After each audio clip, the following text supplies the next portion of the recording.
Guard, you may be talking to one of us. We do environmental work, security, logistics, teaching, instruction. This is one of the things that we have several missions that we think are the most important. One of them is recreational boating safety, which the instruction area, it gives us the best shot at teaching people to do things the right way. Some of us, like myself, who started boating when I was 10, I learned by mistake. That's how I learned. So I didn't have these courses. And we give these courses to adults and young people. I just finished a course in Kent Island, juniors and seniors in high school, where we teach them all they need to know to get their certification for their little card, because they have a card after 1972. I felt like I lost the sound for a minute. If you're born after July 1st, 1972, you have to have a little card that says you passed one of these tests in order to operate a registered vessel. I'm sure you all know that. But some of you look like you're very young and maybe need to take that course. We have a lot of experience boaters here, don't we? And we're happy for that, because this course, while it's engineered to help people who don't do a lot of boating, but are on boats with their family or friends, nonetheless, we have found that boat operators like the course because it gives them the opportunity to highlight things for their guests on their boat, or their kids, or their spouse, that they wouldn't have thought about. So we find that it pays dividends in that respect. We're going to hopefully, we have time at the end of all this. One of our members might have a chance to tell you some more about the Coast Guard Auxiliary, because we're always looking for members, and obviously you don't have to be young, and you could be on the old side like me and still join. And we're always looking for new members. It's a lot of fun. We do all the training that the Coast Guard does. You get free training. You don't get paid. It's all volunteer. But you get the opportunity to learn all kinds of really fun stuff if you're a boater. So think about that, and again, we'll have some more to say about that at the end, hopefully. Let me introduce my colleagues. Frank Voltaggio. Frank is our public affairs officer and a former active duty Coast Guard member. And Paul Manicone. Paul is our operations officer and a very busy active physician at Children's Hospital, and a very experienced sailor who has a boat ready in any dock. And I'm probably the newest member of the auxiliary, and I'm a former Coast Guard, Coast Guard master's license years ago, and we've all got a lot of water experience. I've been on all the inland waters of New Jersey, Delaware, Maryland, the Outer Banks. I've covered by sail or power most of the seaboard from Maine to Florida to the Bahamas. And as I said, I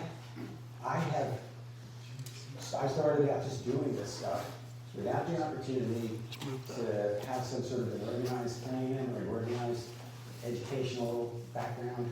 So some of the stuff I'm going to be telling you are mistakes that I've made, and I'm hoping that I can convince you not to take the same mistakes. One of them being wearing a life jacket. We're going to make a big point about wearing life jackets, because there's an old saying, goes back a couple thousand years, in old Latin wisdom translated, it means repetition is the mother of learning. So we're going to keep boring you with repetition about wear your life jacket. If you leave this room today, and the only message you take with you is that you should wear your life jacket, this has been a successful day for us. And last year, we lost 11 lives in Maryland. 9 of those people were not wearing life jackets. So that might be 9 people that would still be around and have still be taking care of their family and their kids. And so, it's just, And some of the biggest violators are the people who are on the water the most, the watermen, lobsters, crabs, oysters, all those guys. We're finally getting the message across because we lost 3 of them a couple of falls ago. All of them were out by themselves. They all fell overboard. We're not sure exactly how. They weren't wearing life vests. They didn't have any way of communicating. One of the things we encourage people to do now is, if possible, is to have a little handheld radio with you. It makes all the difference. If either any one of these guys had their life vest on and had a radio, they would have been saved. Instead, it took 3 days to find one guy. It took 4 months to find one of the people. I mean, it's just tragic, and it doesn't have to happen if you just take a couple of very elementary precautions. These things are easy to attach to your life vest, and then you fall in the water, you make a phone call, and we come and get you. I mean, it's so easy.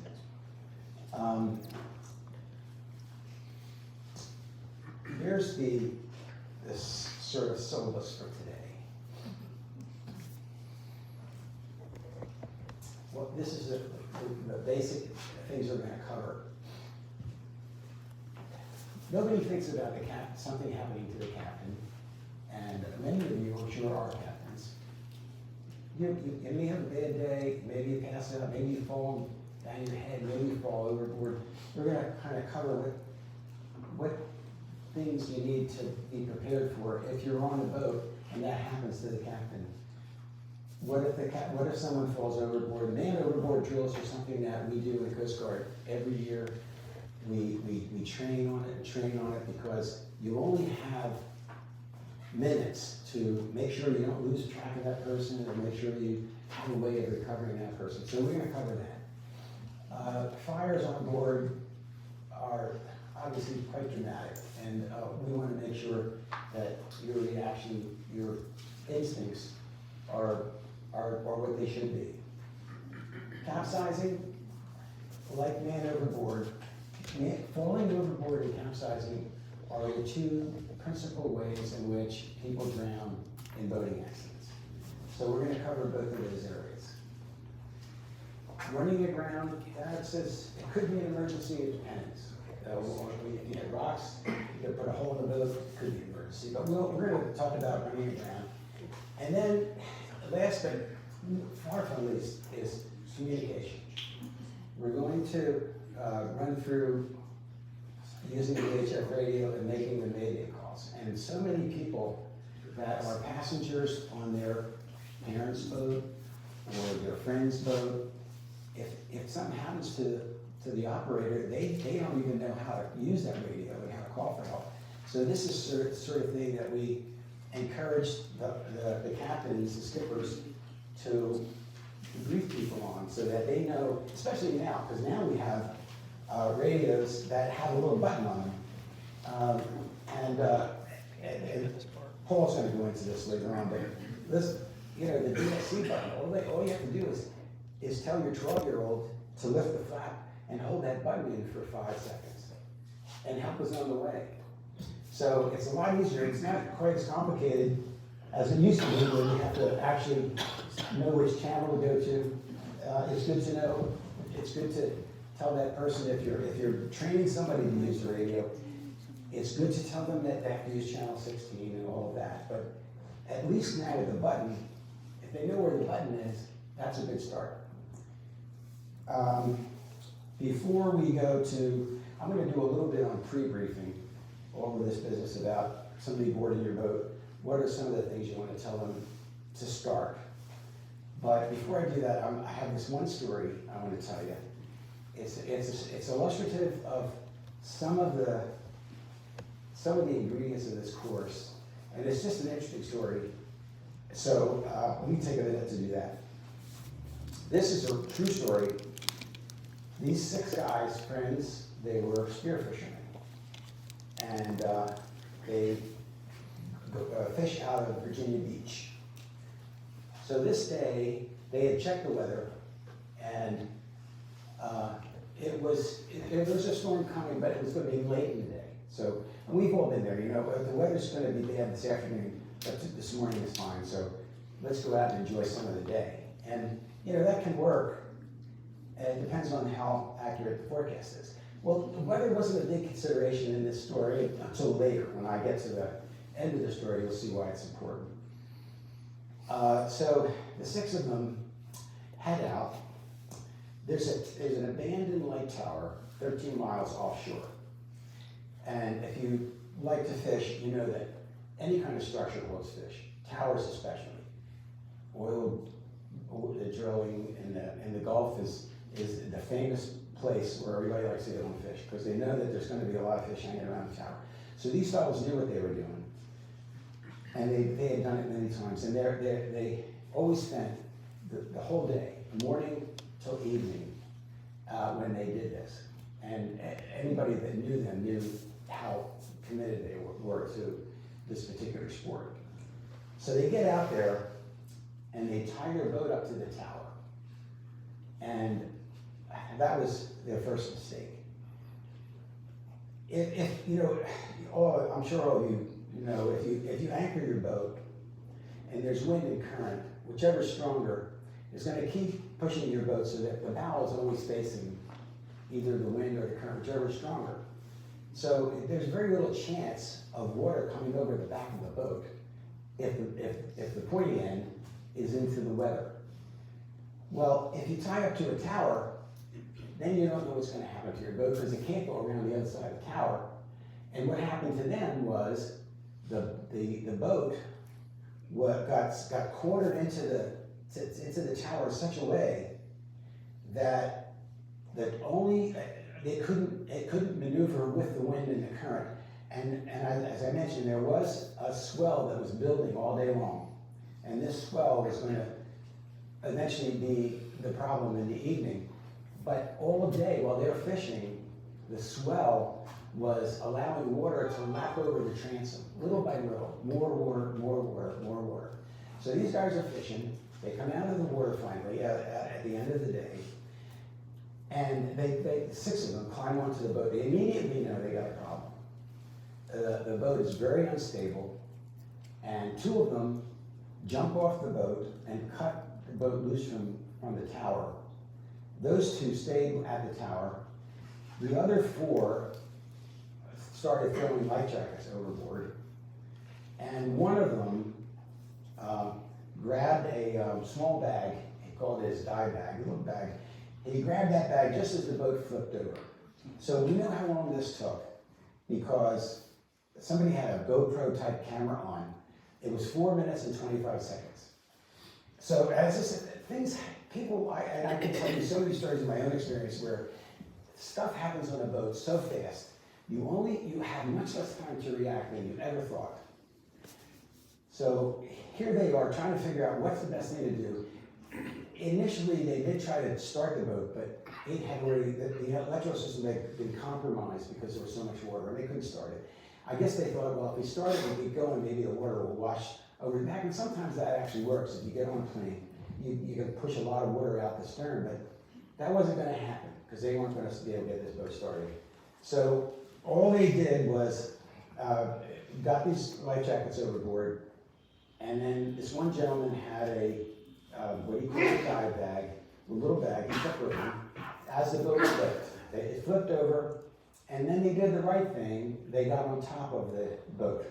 You always want to stay with the boat. This is another thing that we always urge people to remember, is always stay with your boat. It's much easier for the Coast Guard to find you, to find your boat, instead of looking for a cantaloupe-sized head that's floating somewhere in the water, you know. So stay with your boat, and they did that.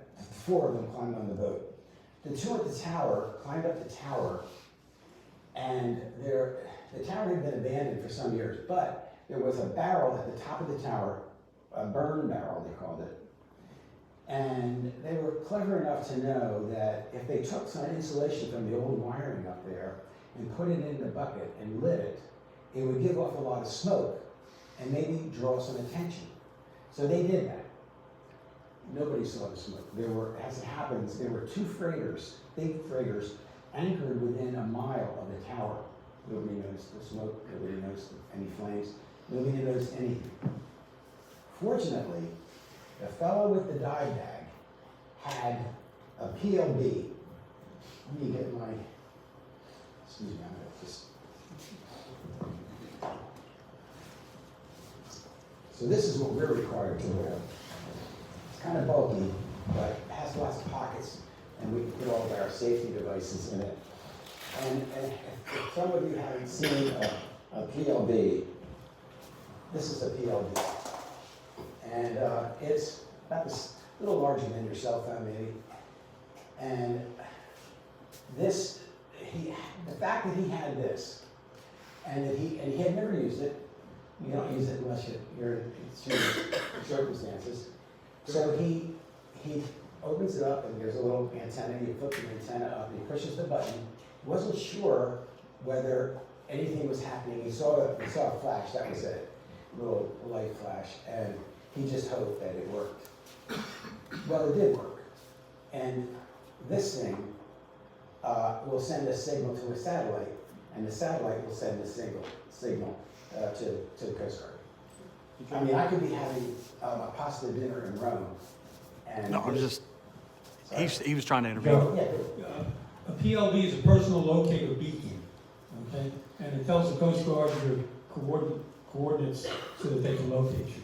It goes automatically up to the satellite, and then down to the Coast Guard. Thanks, Frank. It's the baby version of an EPIR.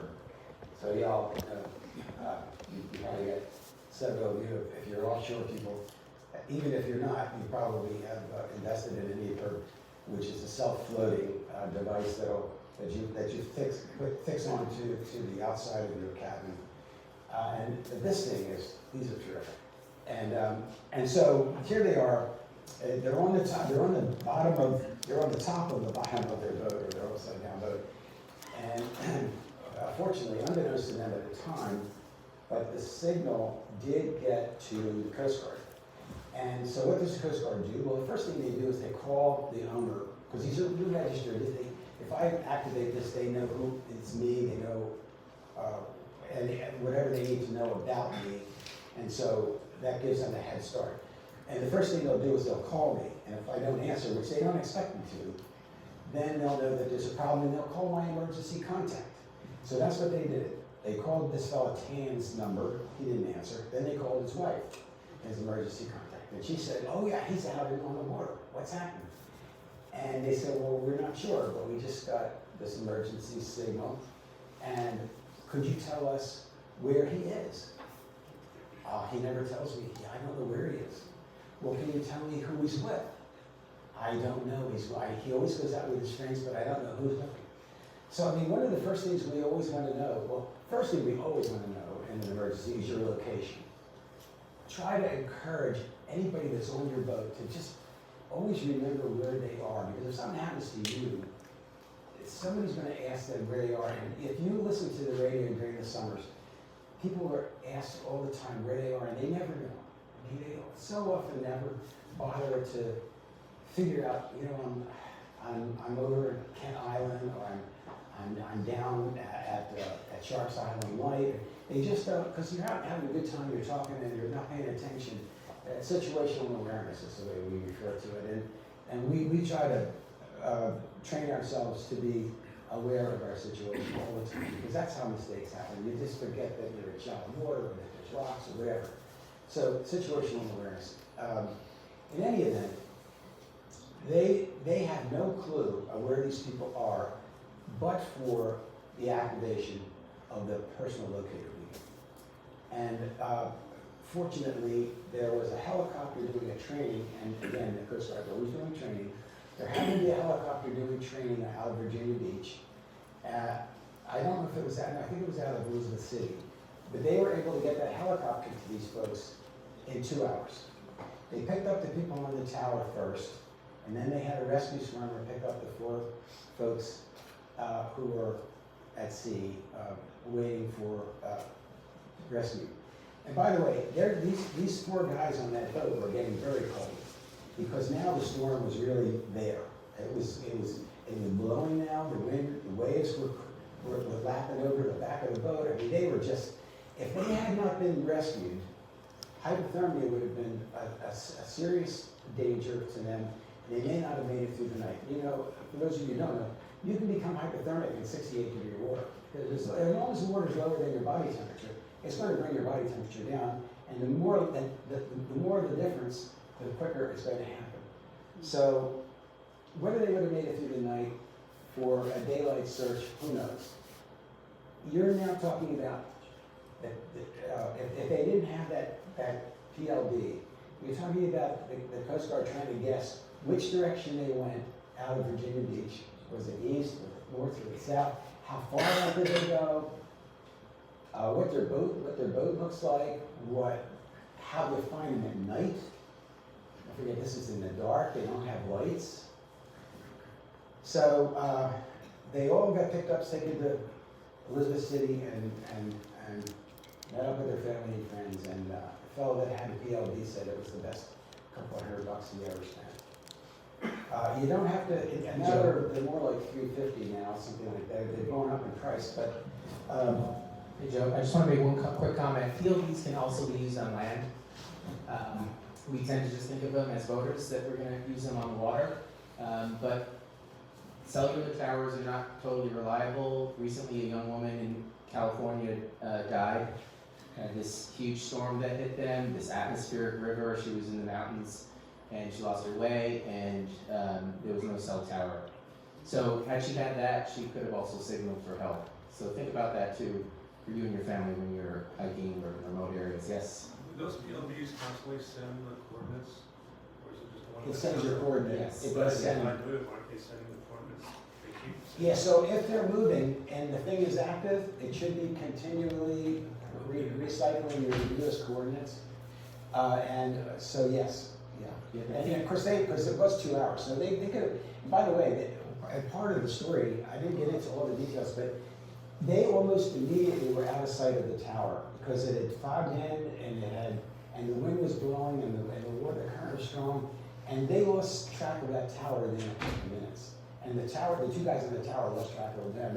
So they were both worried about each other. When the Coast Guard went to get them, the 4 guys worried about the 2 guys, and the 2 guys worried about the 4 guys because they didn't know each other and gotten to.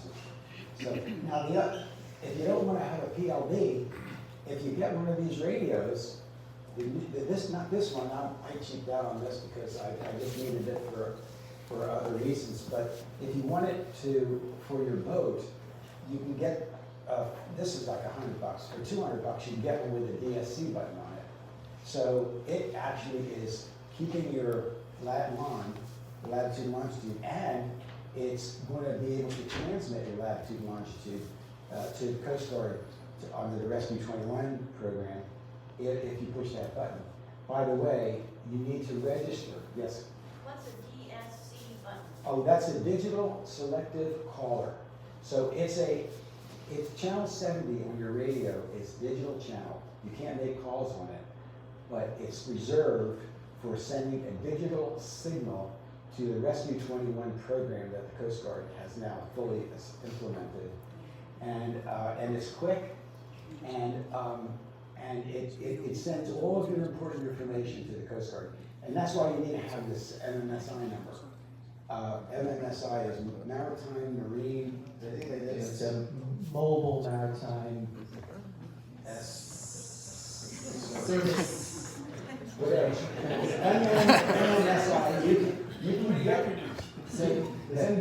MMSI It's is your unique code. It's your information. You can get one on Boat US for free. You enter all of your personal information, your emergency contacts, your cell phones, and then you take that MMSI number and you put it into your VHF radio, so that when you hit that DSC button, that information that you put in your profile goes to the Coast Guard, so they know exactly who you are, and then if it's a GPS VHF radio, it'll tell you where you are, or if your radio is connected to your network and communicating with your chart plotter. I'll tell you a quick story with installing my VHF radio on my sailboat right here in Herrington Harbour, and I don't know what happened, but once I got it all set up, it sent out a DSC signal. And And I shut it off real quick. And no. Then I turned it back on, and it started going off again. And then I thought, well, maybe there's some kind of like booting up process to the new radio. And then I thought, I better shut this off because it's still going. And sure enough, 30 seconds later, the United States Coast Guard called my cell phone. And I was mortified. But, you know, they're so vigilant. When I explained what happened, he still asked me to stand up on my deck and look around and see if there's anyone in distress, because they got a distress signal from that point. And even though I explained what was going on, they wanted to know for sure that there was no real emergency. So it really works, and it's really quick, and it's very specific to you. And if you do accidentally make such a call, you can get on the radio, the same radio again, and cancel it. So that lets other boaters know. Other boaters have heard that call, and even the DSC, they'll get a return on the DSC signal. You can tell them that to cancel the Mayday, that there's no problem. And but I was going to say that if you have one of these instead of a personal locator beacon with a DSC button and you properly registered it, then and you attach this. Now this is like the inflatable like this. So I never go out without this on. But what you can do is you can just attach this to your strap, and then you've got this extra piece, an extra measure of safety, because really, in many of the situations that we've experienced where lives were lost by experienced boaters, they didn't have a vest on. But even if they had a vest on, if it's the edges of the season and there aren't a lot of boaters out there, they might have been able to get somebody with a whistle. We always give out whistles when we teach the rowing boating safety class, because it's the it and a PFD are the two things that must be on every vessel. So at least you have some way of making noise, but there's nothing that works as well as a personal locator beacon or a radio. And the radio, for folks who aren't going out to sea, it might be just as handy and an easy way to tell people that I'm in trouble and I need help. Okay. Sorry? Yes, always all this for $100. This is actually waterproof. Now it's not many of them also float. This floats only if you put it in this orange sleeve that it has. So you know you have to, if you're going out on the boat with it, you want to put it in the orange sleeve, and then it becomes. Another feature on some of these is that if they fall overboard, the strobe light will go off, so you can see them at night and retrieve them. This is a nice feature. Of course, that will extra more. Yes, sir. What are your thoughts for bay cruisers on the personal AIS locators as opposed to the PLBs? Is that an acceptable alternative? Well, no, because it's good if you have AIS, and other vessels are going to know you and your direction and so forth. But it really isn't going to help you if you fall overboard or if you have an emergency, unless you can communicate the emergency either through a PLB or through a radio. Nobody's going to know that AIS signal that's flipping on their chart plotter is in trouble. It doesn't indicate some sort of urgency? Not that I know of. I'm not real familiar with them, I just know they exist. Yeah, I don't think there's any way you can use it to. There are new combined units, where you used to have to choose between an AIS or a PLB. Now there's combined units. The only limitation that I see with that is you are making an assumption that, so the advantage is that surrounding boats that have AIS have a better way of tracking your waypoint. But you're assuming that they are receiving that information, and not every boat is. Few boats have transponders, more boats have receivers but not transponders, so they're not able to broadcast, but they're able to receive. But if you see a vessel, 200 yards off your bow, they may not have an AIS receiver, they may not know. So let's get back to the. Got another question, Joe? Oh, yeah. Joe. By the way, how you doing? How you doing? So, I know these folks are There used to be a radio check channel on your VHF you could call, and I've heard maybe from you, they don't have that anymore. So how do you do a radio check to make sure that... So, technically, you're not supposed to do a radio check unless you've already arranged for another boat to pick up the radio check. But practically speaking, you never do a radio check on channel 16 I mean, that's violating more than it's observed. Always choose channel 9 or channel 68, one of the general stations, and I would just say, you know, I'm a vessel in Herring Bay, and I'm asking for a radio check. My boat is named Popper, right? So, you know, just call, and somebody will pick that up, and hopefully they will tell you where they are, so you know how far you're transmitting. But that's what I do. I just call for a radio check. Any vessel on channel 9 or channel 68 for a radio check, please. And usually you'll get a return if it's summertime pretty quickly. But don't do 16. It's just, and every now and then the Coast Guard will come on and tell people get off the 16 for radio checks. It's just for hailing in distress. So, yeah. Yes. How many, whether it's the radio or the PLB, how many should be on board? So the circumstances, it's usually just me and my husband that are on the boat, maybe a dog, a little one. Oftentimes, I mean, he may have it all. He goes over it. What do I do? The EPIRB is intended as the vessel's PLB. You know, it's usually bought by especially by people that do a lot of offshore work, because it's sort of idiot-proof. You just attach it to some kind of a bracket that fits on the outside of your cabin, and then if the boat sinks, it automatically releases and it automatically activates. The PLB, you have to activate that yourself. If you have a small boat, you don't have the money to invest in an EPIRB, then a PLB would be great. I mean, for $350, I think there is a subscription also that I have to pay, but it's well worth it. I mean, it's Paul pointed out, you can be anywhere in the world. I mean, like I said, I can be over Polish spaghetti in Rome, and if I trigger that thing, the Coast Guard's gonna find me, and I don't even know why I triggered it in a restaurant in Rome, but I can still do it. So is there The point is, that anywhere. 2 people have it? I mean, because, you know, Well, we got what we have. it's better if you have one than none, but yes, if you have one on each person, then if somebody should fall overboard and you lose track of where they are, which is not that hard to do, especially if the seas are rough, then they have a PLD on them, we'll be fine.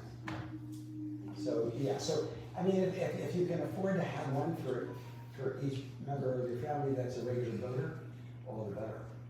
They're not cheap. I think they're, and again, it's bells and whistles, so, you know, if you want one that, like the fellow Tan that sent this thing in Virginia Beach, his was the basic one, and it didn't confirm that the signal had been sent. The more expensive ones will actually give you a return saying your signal has been sent, and I think it even confirms that it's been received. So, you know, you can get the more expensive ones, but the basic one is truly a lifesaver. So I'm going to run to the next slide, and this is just a list of the things. So when you go on somebody's boat, these are kind of the first things you want to ask yourself.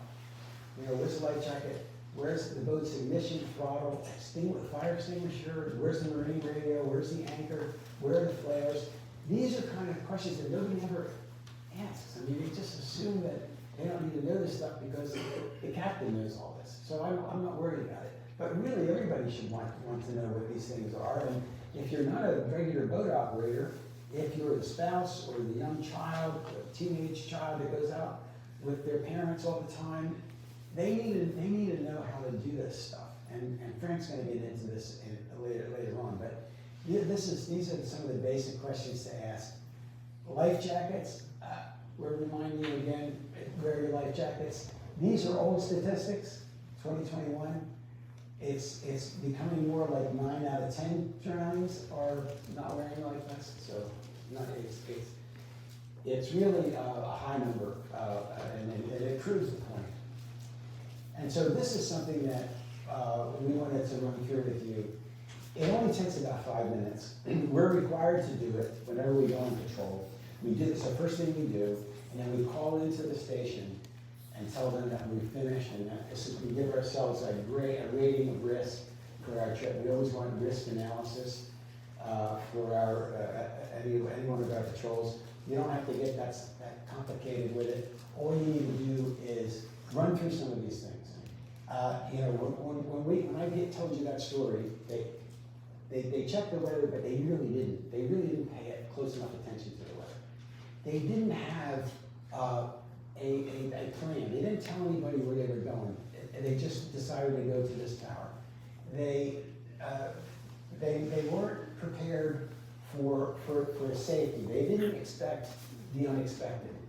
In voting, prepare for the unexpected. And maybe that accounts for why most of voting accidents happen on clear, calm days. I was surprised to hear that statistic, but it's true. Most of the voting tragedies happen on the nicest days. And it's probably because people let their guard down. They say, it's a beautiful sunny day. And I'm just gonna go out and have a good time. Nothing, I don't have to worry today. It's not choppy, there's not a lot of wind. We're gonna have a great day and not to worry.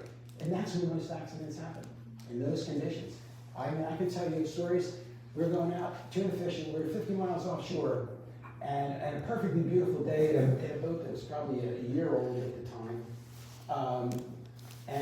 We didn't expect anything to happen. And I'm sitting up on the bridge with my friend's son who's running the boat, and he's paying attention, he's looking out where he's going.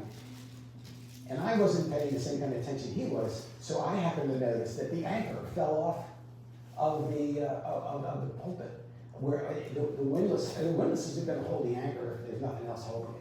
It's just going to drop off.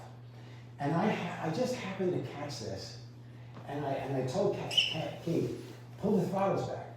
And just in that split second, that anchor line and chain went down under the hull, and the wheel on the starboard side, the propeller on the starboard side caught it, and it spun it around. But fortunately, he had pulled the throttles back. If he hadn't, and I hadn't noticed it, imagine this big heavy anchor would have gone, once it locked around that wheel, it would have gone right through the bottom of the boat. And we would have sunk a perfectly beautiful sport fishing boat on a perfectly sunny, gorgeous day. We did have a raft and we did have all safety equipment. But I mean, who would expect that to happen? I mean, that's the thing about boating, is when it happens, it's usually you're not expecting it, and therefore you're not ready for it. So one of the messages is, be ready for any kind of eventuality, and this is one of the ways to prepare. What are we expecting the weather to be? What is our schedule? Do we meet somebody with important phone contacts? Do we have all the safety equipment we need? When we go through these drills ourselves, what we do is we decide how to alleviate anything we see that's risky. So let's just say you're doing this and you find out, you know what, we're going to have some rough weather today out on the main bay. It's going to be kicking up from the south, which is the worst direction because you have that long fetch. And so you're going to have seas that are going to be 3 feet high, 2 feet high. So you know what, let's change our plans and let's stay in the South River and we'll go, to this place or that. But you can make changes, you can make adjustments, because why you stopped and thought about it? Most of the time you just don't stop and think about this stuff. I didn't. I mean, I used to go out and jump on my boat and I'm ready to go. So, that's the message. And I think, so knowing where the safety equipment is another feature that a lot of captains don't bother doing. I do this now with my grandkids around the boat. I show them where everything is. We're going to explain, these are some of the most essential list of things that you'd want to be able to identify and know how to work. The VHF radio, which Paul's going to address later on, a little more complicated. You're probably not going to be able to teach somebody how to use a VHF radio in a pre-brief. So you're going to have to take a little more time with it. So here we go. Frank's going to take over losing the captain. Here, you want to say this? No, this will be okay. Can you hear us? Okay. Just want to take a little survey. How many people here have some kind of voting experience? I can just about everybody. This class is basically structured for people who know absolutely nothing about votes. So please bear with us as we get through here. That's you. Okay, one person. That's one's better than none. Oh, a couple more in the back. Okay, we get that. But definitely bear with us, because some of these things may sound, anyone should know that kind of thing. Not everybody does.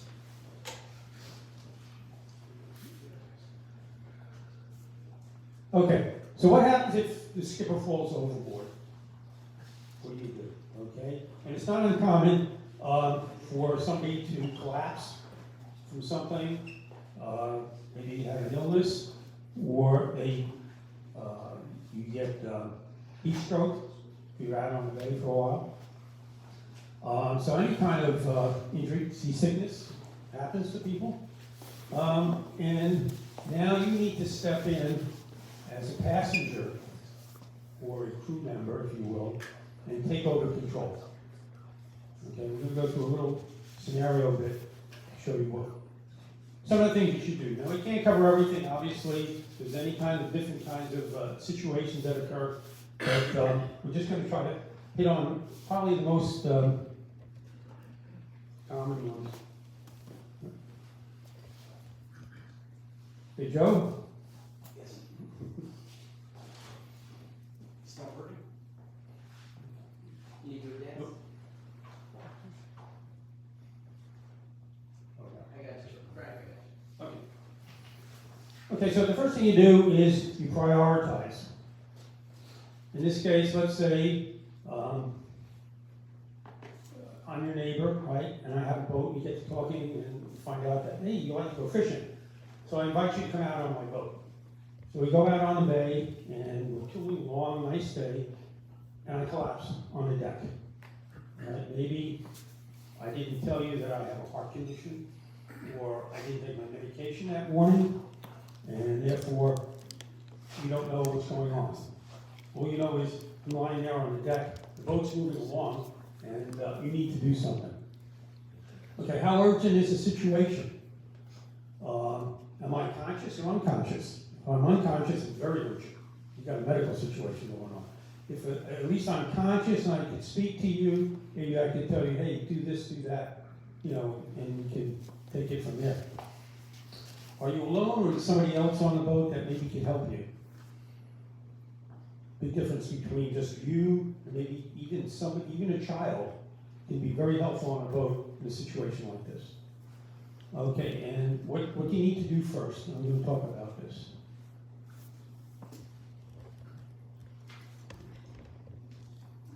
I don't know, Joe, I can't seem to get the story. There we go, okay. So the captain is incapacitated. You're on the boat, maybe there's some other people on the boat. First thing you do is everyone puts their life jackets on. In any kind of emergency situation, that's the first thing you need to do. Because you never know what's going to happen, and you never know if you're going to have to go into the water. You stop the boat, and I'm going to say something that's going to sound very stupid to a lot of people here, but for people who don't know enough about boats, boats do not have brake pedals.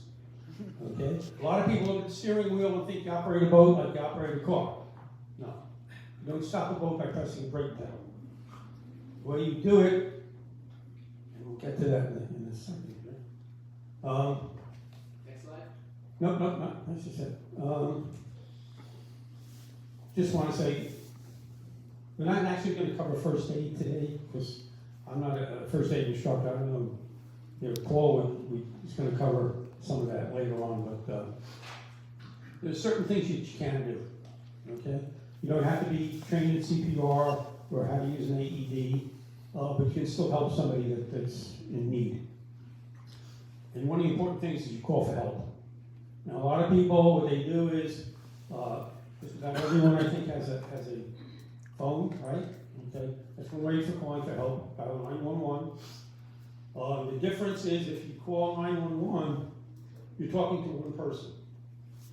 Okay, that person has to ask you a lot of questions, and then they're going to take that information and transfer it to the Coast Guard. The Coast Guard's going to call you back, and they're going to pretty much ask you the same thing, same questions. If you're using a radio, you're talking to a lot of people, or at least a lot of people can hear you, in about a 25-mile vicinity. That's pretty far.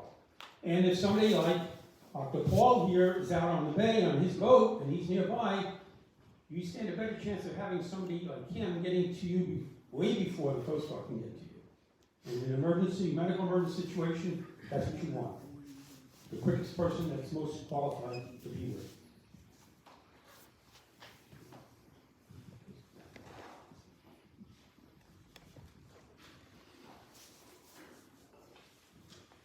Okay, a couple of basic abilities. Since most of you know how to operate a boat, I'm just going to go through this kind of quickly. A boat is operated through a throttle, power boat. And the throttle looks something like that. Okay, it has three positions. That's forward, neutral position, and reverse position. Some of the old ones have buttons that have to unlock it from the neutral position. If you want to stop a boat, you got to put it in the neutral position. Now, that stops the propeller from turning, but the engine is still going. It doesn't shut the engine off. That's done with the ignition switch. But if the boat's in forward position and the operator steps away from the controls, the boat's still going to keep moving. It's got to be taken out of gear. It's very important to know. Though I expect a lot of you do. How do you start and stop the engine? Should be an ignition button somewhere on the dashboard. Press it and stop it. Steering the boat, well, it's, most boats have a wheel. Some have tillers, but most of them have wheels, and you can pretty much figure that out. Joe is going to go into how do you anchor your boat, if that becomes the case. And that takes a little understanding before you do it, and the exercise that goes into it. We're going to talk about mechanical and non-mechanical bilge pumps, or dewatering devices. This is a mechanical dewatering device. You stick it in the water, pump up and down, and you can move out quite a bit of water if you need to.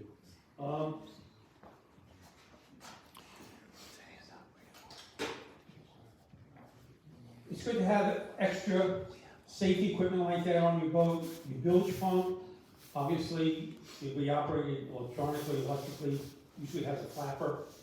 And when the water gets the bilge too high, it'll turn the pump on and start pumping out. It's very good as long as it's working, as long as you have electricity. If you don't have it, you're going to have to use something else. Maybe a bucket, or something like I just showed you here, a handheld pump.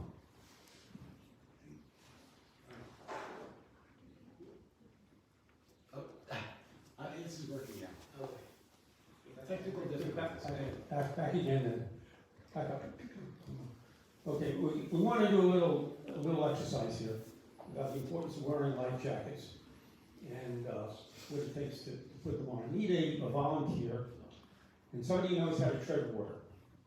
And that's a sense of humor, please. Just one person, that's all. I promise not to embarrass you too much.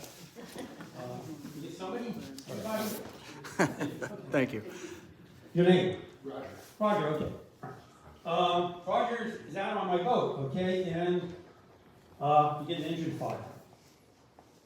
Okay, gets out of control. So I say, everybody in the water, this thing's going to blow up. So Roger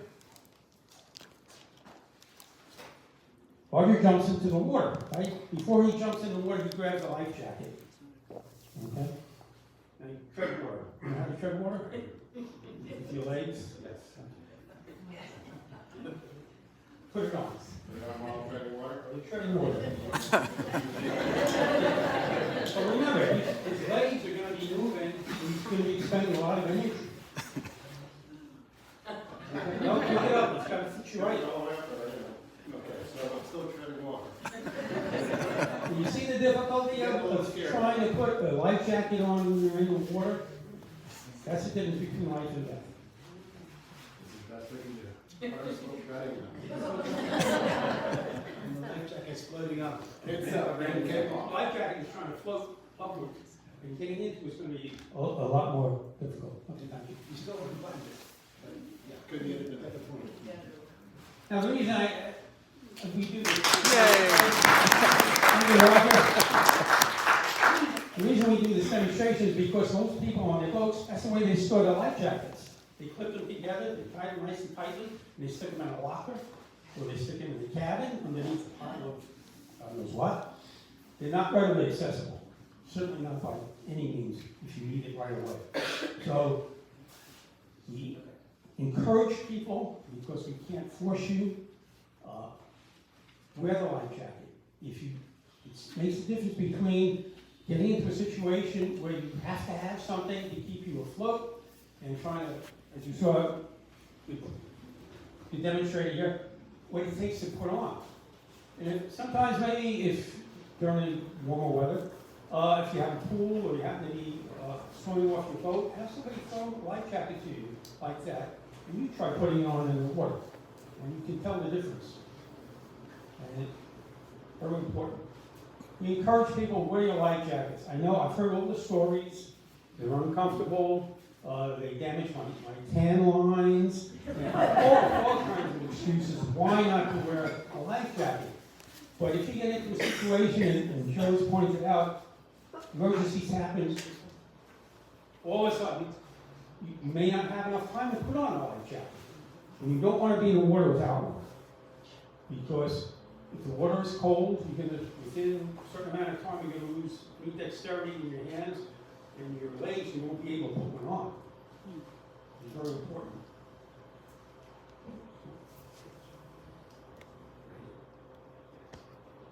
Okay, I'll turn it over to Joe.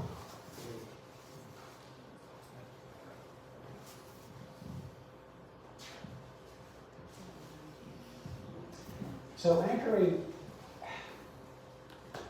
it's the black sheep of the family. Nobody pays attention to anchoring. That's everybody who has to learn how to anchor. I mean, you just throw this thing overboard and it takes care of itself. And so I like to do this segment because I made a lot of goofy mistakes anchoring my boats when I was younger, and I'm still making sure that I'm doing it correctly every time I do it.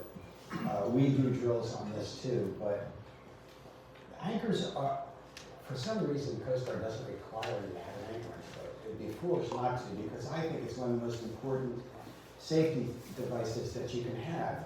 Next to your radio, as far as boat equipment goes, the anchor is the only way you're going to stay off the rocks or stay out of shallow water if you're in an emergency. I mean, you just, it's your way of staying where you are while you're waiting for help. And if you do it right, in an emergency, things again are happening quickly. You want to get it right the first time. And so that's the little drill I'm going to go through to make a couple of points about how to make sure that you set the anchor correctly the first time, so you don't have to do it again. Because every time you have to do it again, especially in an emergency, I mean, if I'm between two jetties, like a lot of inlets have a jetty on either side, and I'm in trouble, I'm going to hit that jetty before I get that anchor back up and back out again, and it didn't take the first time. So let me get behind that. Oh, yeah. Okay, so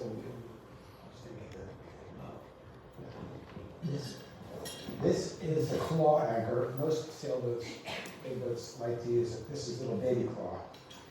It's really called a bristle, but the tag says claw, so I'm gonna. It's in the category. See it? Nice. Thank you. If you can't see something, holler at me. I'm gonna. Some of what I'm going to do now, you won't be able to see. I'm going to try to do it on the right here, but some of it I'm going to put on the board. So I'll get a chance to draw it for you. I'm not a very good drawer, but I'll try. And of course, this is the typical Danforth, which practically every small boat in the bay uses, the Danforth. The principle of the Danforth is a little more complicated than the principle of the claw, because these flukes that have to dig into the mud or the sand or wherever, if they don't hit correctly, then it won't set properly. So if you're moving, for example, forward when you drop your anchor, the Danforth or the fluke anchor is going to be facing this way. That is going to be facing that way, but I'm trying to anchor this way. So let's start with the claw. Let's assume the claw is either one of these anchors, because it really doesn't matter. First thing you want to do is you want to make sure all your forward motion stops. This is an easy mistake to make. If I'm going fishing, I'm usually going to a spot where probably there are other boats that already know there are fish there. And so if I come up on that spot and somebody's reeling in a fish, and if, God forbid, if two boats are reeling in fish, I'm really in a hurry now. I want to get my rod, get my bait, get my hook, whatever, down to this fish before these other people catch them all. So I'm in a hurry. If I don't stop my boat when I am ready to drop my anchor, then I'm probably not going to get a good set the first time. So I'm really wasting my time if I don't do it right the first time. But if it's an emergency, it's doubly important that I do it right the first time. So we're in an emergency. Let's say we've got a good wind coming at me. I know that the current is strong, but it's nowhere near as strong as the wind. So the first thing I want to do is I want to take my boat and I'm going to try to steer up into the wind very slowly. It doesn't have to be very quick. Hopefully, if it's one of your crew that's doing this, they know how to turn the throttle off and on and turn the boat into the wind. But if they don't, if the wind is blowing, the current is pushing, the boat will eventually start going backwards, which is really what you want. So even if they don't know how to put the boat in the right attitude to the wind or the current, theoretically, they should wind up in pretty good shape anyway, as long as they do the next couple of steps. So I wanted to make sure that my boat is not going forward anymore. Because if my boat is still going forward, if I'm going forward with my boat and I let my anchor drop, and I'm still going forward, then my anchor is now facing in the wrong direction, right? Now the wind is going to eventually push me back in where I want to be, because I can't control that, or the current, whichever's stronger. And then I'm going to wind up back here. Now my anchor has to turn around. These claw anchors are pretty good at self-correcting. Sorry, I'm getting out of your... No, you're fine. They're pretty good at self-correcting because they're of the design. So chances are, it might take the proper set all by itself. But if I'm using a Danforth anchor, which 80% of the people on the bay are using a Danforth, it may not ever self-correct. And so I'm waiting for the anchor to set. I'm going backwards. I'm letting the wind push me, or I'm putting if I'm in control of the boat and I know enough about how to drive it, I'm going to put it in reverse. I'm going to back down slowly until I let out enough scope of my road, my line to the anchor. Everybody knows the road. If I have enough out, I'm hoping that it'll eventually set. But if it doesn't set, I have to do the whole thing over again. In an emergency, if I'm coming out of the channel and I don't have enough draft, I'm going to wind up aground. If I'm in an inlet or I'm in a place where there are rocks, I'm going to wind up in the rocks before I get that back, all that line back into the boat, all that road, and get the anchor back, which is now probably full of mud, even though it didn't set right. I got to shake off the mud and do it all over again. So do it right the first time. Come to a stop. You never throw. Oh, I'm sure most of you know this. You never take all this together like this and just throw it in. Never, ever do that. The chances of the anchor setting properly in those circumstances is much, much smaller than it ever would be otherwise. You want to make sure two things. The boat's stop all forward motion, and you're letting the anchor out very slowly, very, very slowly, so that there's no chance that it's going to tangle with the road, and there's a much better chance that when it hits the bottom, it's going to be hitting and setting itself in the direction that the boat is moving, which is backwards.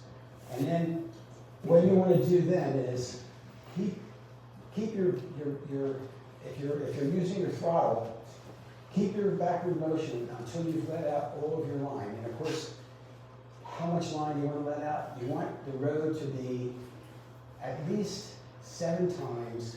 We say 7 to 10. Maryland course teaches everybody 7 to 10.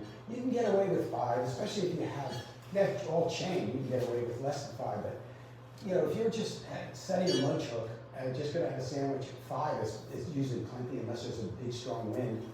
But 7 is a safe amount of road. And if in an emergency you don't have time to do this, but if you're just out there by yourself, what I try to do is if I know I'm going to be anchoring in let's say 5 feet of water. I hardly ever anchor 5 feet of water, but let's say it's 5 feet of water. I've got 35 for the line, right? No, I've got to have more than that. Most people learn that the ratio of 7 to 1 is 7 to 1 depth of the water. So I'm in 5 feet of water. I'm using easy numbers so I don't screw up the math. If I'm in 5 feet of water, I'm going to say 35 feet of line. But if my bow is 3 feet off the water, so a normal runabout is 2 to 3 feet. The bow of it, where I'm going to tie off the anchor, is going to be 2 or 3 feet off the water, maybe 4 feet, maybe 5 feet. I am now no longer at a 7 to 1 ratio because I didn't count the distance from my bow, where my cleat is, where I'm going to snug the anchor road. I didn't count that as part of my depth. And if you don't do that, you're not going to get a proper set. So I'm really not anchoring in 5 feet of water. I'm anchoring in 8 feet because so I need to multiply my 7 by 8, not by 5. And if I do that, if I do it incorrectly, think of what my ratio actually is. It's like 4.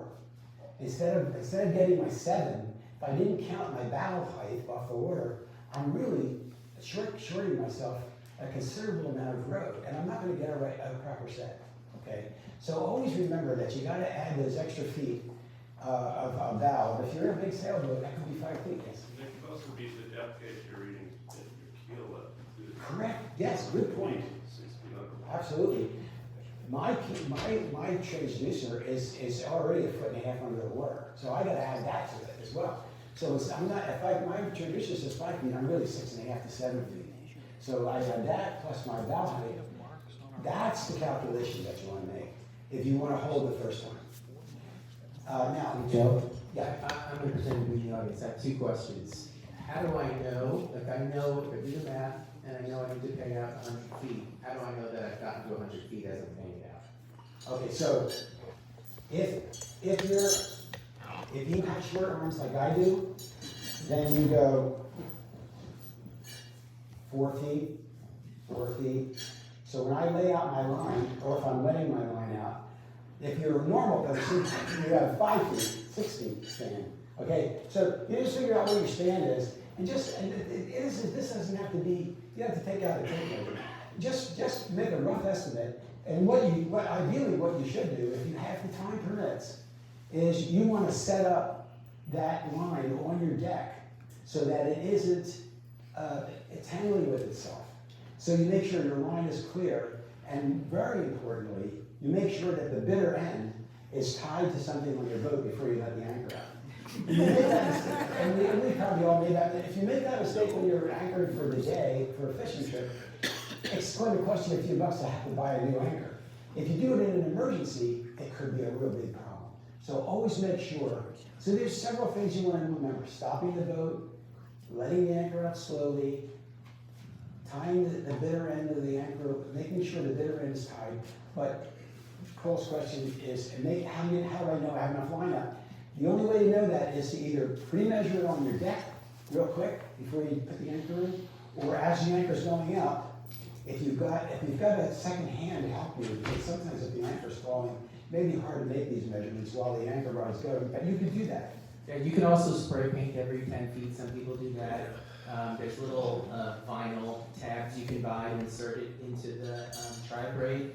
That's what I use. Just if I need to let out another 10 feet, it's already set. I don't need to do that on the deck. I just look for my numbers. My next question is, you're talking about anchoring in an emergency. How do I know that I've got a good set anchor? Good question. So, the first thing I do, after I let out my 7 ratio of line, I snub it off, and then I go up on the bow, and I reach around and grab my line. If my line is vibrating, I'm dragging anchor. That's the easiest first test. Always do that, because that's a simple, easy test to do. It's real quick. If you feel that line is vibrating, that's because the anchor is sliding across the bottom. Let out some more line. That's the first thing to do. If that happens, the first thing you want to do is simply let out more road. And if you get up to 10 times your depth, then you're probably something is wrong all the way around, because if you can't hold that 10, at a ratio of 10 to 1, then you've either got a bad set, the anchor is fouled somehow, and you've got to start over again. But you should be able to, even except in severely bad weather, you should be able to hold it at a 10 to 1 ratio. The other thing to do, we train on this, is when you're convinced that the anchor is no longer, the anchor lock's not, the road's not vibrating, you think you've got a good set, if you just go up on the bow somewhere, and you put your arms out on a V, like this 120-degree V, and just pick out two things. So I got Frank over here, and I've got this post over here. So I know that if I stand on the bow and I'm looking straight out, I know I'm going to see Frank over here, I'm going to see this piece of wood over here. And then about 10 minutes go by, 15 minutes go by, and I go back up there again, maybe 20 minutes, but not too long. And I put that out again. And if I'm not lining up, if Frank is still there, but that beam isn't there anymore, I know I've moved. So I know I'm driving my anchor. It's a simple test. We do it routinely. You have to make it a practice to do it. If you do it for 15 or 20 minutes and everything's fine, then you can wait for a half hour or longer. But don't forget to do it, because things change. The wind direction changes. All of a sudden you're swimming over here.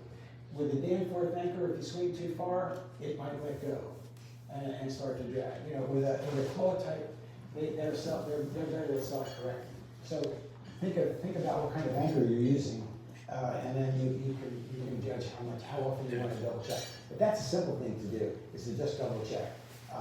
You know, where you're take two positions and then cross them. The last option is spoken by like a really old school sailor that learned how to take bearings before GPS. So vibration, bearings, and then the third thing you can do to reassure yourself is use your GPS. And most truck drivers have a way to set up a little perimeter too for an anchor drag. So you can kind of read your manuals, see if you have that option, especially if you're going to sleep on anchor. It's great to know, okay, I set up a geofence and it's going to go off if I'm dragging while I'm asleep. That's the kind of peace of mind that you want, how to take advantage of your technology. And if you're doing what Paul was talking about, you're probably doing it overnight because you want to make sure that you're going to be woken if you're dragging anchor. You also want to make sure that your swing circle is wide enough so you're not going to hit the other boat when you swing around. So if you have other boats in anchorage like that, take that into account when you decide on what your ratio is going to be. You know, if you've got 100 foot of line in the water or road, you want to make sure that you've got enough swing, and the swing circle is calculated from your stern, of course, not from your bow. So if you've got 100 feet out here and you've got a 30-foot boat, you need a 130-foot swing circle. So you got to make sure you're 130 feet clear of other vessels. And if they haven't anchored properly, it's another consideration. So you want to keep that in mind. I also wanted to, I'll take just another minute because, thank you.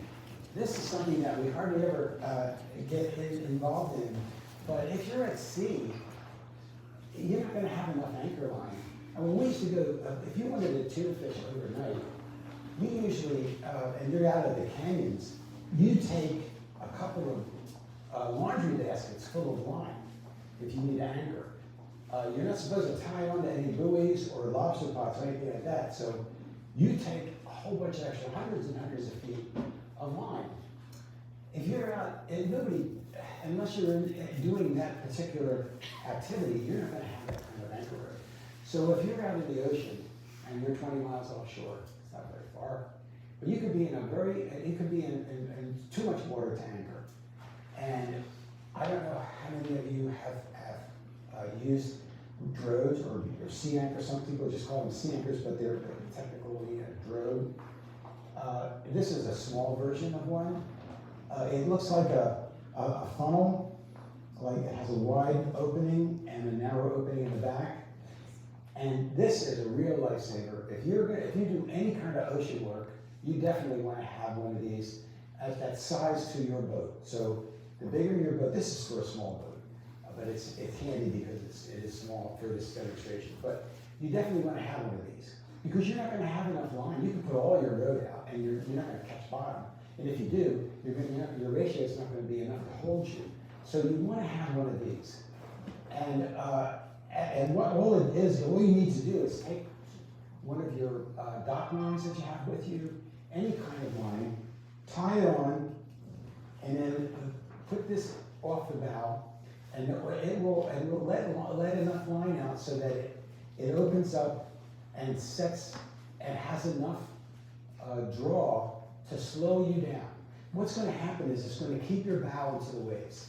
And that's all you need to do to try to stay safe in rough conditions where you can't anchor. You're not going to stay in the same spot, of course. You're going to move, but you're always going to be moving with your boat in a safe attitude vis-a-vis the wind and the waves. It's always going to be pointing into the wind or pointing into the waves, and you're not going to be getting this broadside.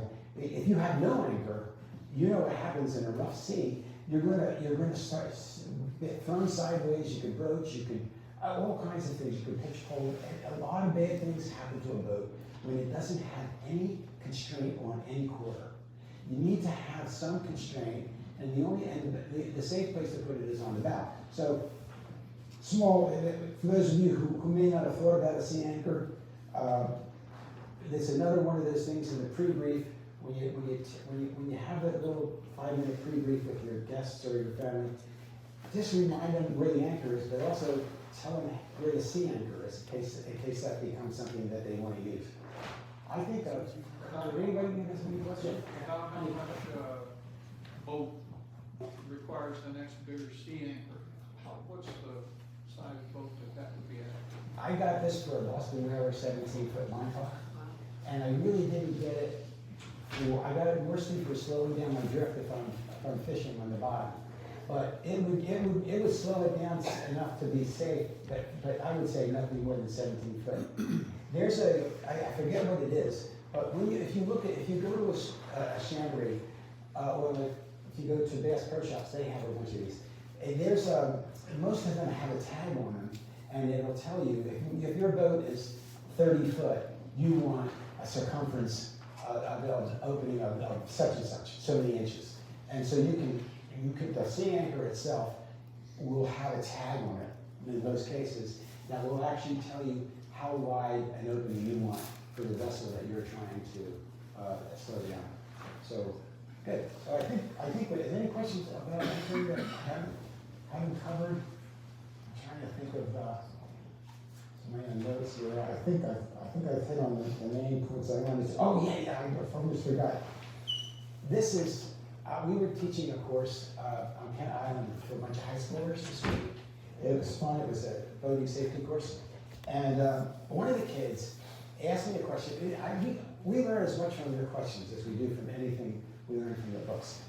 And this fellow said, how do I know whether to anchor first or to make an emergency call on my VHF radio first? That's really a good question. And it depends. Like a lot of good questions, the answer is always it depends. If my boat's on fire, I'm going to call first.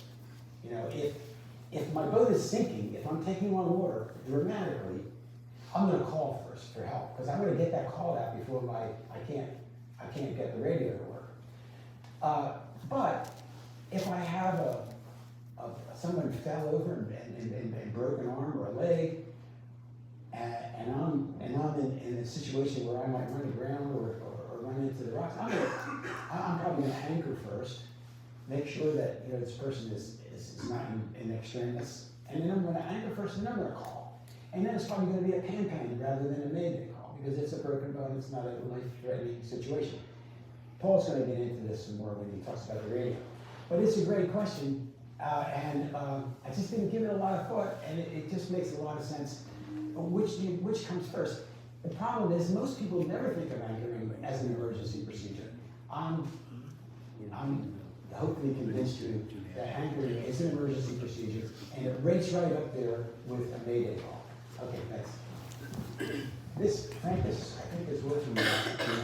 So one more comment about anchoring is that anchoring is your friend. I remember when I was a novice boater, I only anchored when I wanted to anchor. not when I had to anchor. And we are blessed with some really good soft mud in the Chesapeake Bay. So the holding's really good. Very different when you get to the Caribbean and things are sandy. But this Bruce anchor, for example, I have a much larger version of that, the claw, holds just as well in soft mud testing as the fancy new Rocknas that everybody loves, the one with the big bar loop on top. I would definitely take that into sandy conditions rather than a Bruce, but I know my Bruce does just as well in the Chesapeake Bay, and the same for the Danforth. They hold really well in this nice thick clay mud. And yeah, so think about that. The other thing is we're always voting in the summer, and there's always like, what, a 10% chance of thunderstorms, right? So we don't always get these high pressure wispy clouds and we're solid for the day. We sort of have to take that chance. It's a nice beautiful day, but there's a 10% chance of thunderstorms.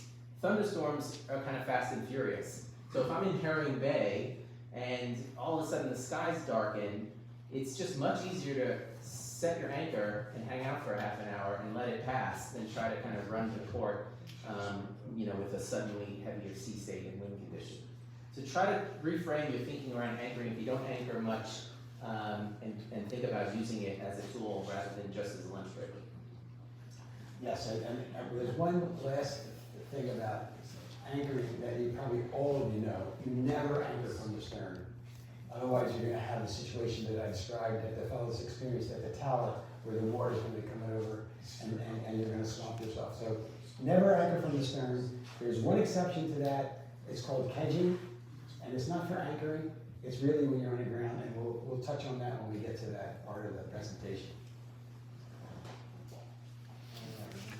Great, I got it. So you got this one. Yeah. So we're going to talk about man overboard now. I'm probably going to move the marker, so I'll grab that. So yeah, the question came up earlier. What do I do if my captain goes overboard? Right? I think that's kind of the one major submarine command scenario. So we'll spend a bit of time talking about it. Sorry about the formatting there. So we don't just need equipment. We need to have knowledge, which is why you're here. So thank you for coming. We need skills. So that repetition that Joe mentioned, it's great to practice. I like to have these sort of lesson sales. My wife gets a little annoyed with me, but if it's a calm day and we're just sort of doing nothing, I like to make the time less idle. So she'll like to go on the foredeck and read, and I'll say, hey, let's just do a man overboard drill.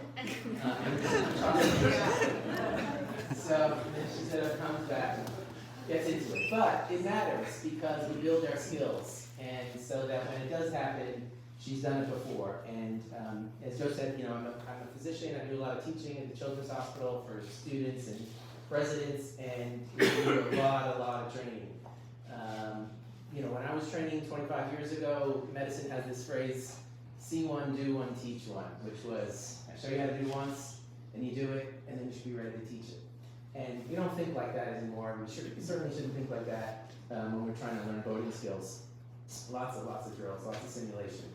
And that helps us mobilize our knowledge.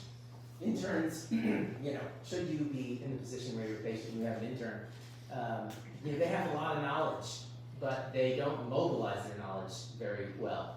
And so, my job is to help them do that, and we do that by training and by forcing them to get out of their comfort zone and actually do something. So, toss the cushion and go have some fun. Start on a calm day and build yourself up where you try to do it. When we drill in the Coast Guard, it doesn't matter. It might be 3 or 4 foot seas. We have to throw an 80-pound fake human overboard named Oscar and retrieve him, and it can get pretty sloppy, but you gain your confidence where you say, okay, I can do this. Okay, you need crew. There was a comment that it's usually just the 2 of you. So part of your risk management is thinking about that too. There's been times where I love to go sailing by myself, and I have to sort of mitigate that risk. So maybe I pay out a nylon floating line as I'm sailing that goes out 100 feet off my stern, because I know if I were to fall overboard, maybe I can swim back to my drifting line. So things like that, you can kind of mitigate risk. And dealing with man overboard ideally requires more than one person to help retrieve them. And then equipment. Let's go to the next slide. So here's a little visual of some equipment, and I think we tend to just think of man overboard equipment as flotation, which is true, but that's only one piece of it. So look at your gear and ask yourself, do you have flotation, do you have markers, and do you have a recovery system? Because first and foremost is flotation. We want the person in the water to be able to stay above water. So a common piece of equipment is the horseshoe or the jib buoy. There's also rings or cushions, and those should be readily accessible and easy to deploy at a moment's notice. Another tool is the man overboard pole. That's what I have. It's kind of old school, but it's bomb-proof. It's never going to fail, and it's going to give me some visibility to the person in the water. So it's about it extends to about 8 feet, and it's got a flag on top. And then the more fancy piece of equipment that's on my wish list is the dam buoy. And that is something that is also on the stern rail that you can quickly deploy, and it self-activates and inflates a pole, and then gives you a strobe on top with an 8-foot-long streamer. So that's a really nice, fancy piece of equipment. It's about $350, but it's also flotation, and you can see the victim is holding on to the bottom. So, so now you've got your victim visualized and floating. Hopefully they already have a PFD on. But that's only steps 1 and 2, and then we need to recover them. And so, you know, again, this varies. You don't always need to deploy a life sling. I remember one time sailing along, going 3 knots in very fair conditions, and my daughter and her teenage friend are sitting up on the bow, and they're being silly, and all of a sudden I hear her friend say, you know, Via needs help. So, you know, it's a beautiful day, and I walk up on deck, and I see my daughter hanging off the tow rail. She's like holding on to the gunwale. I'm like, how you doing down there? You know, and she's like, can you lift me up? And I was like, you know, you're a pretty big girl now, and I had back surgery last year, so what are we gonna do about this? You know? So I had her slide along the tow rail all the way to the stern, and you know, deployed the boarding ladder, and she got back on. So it depends.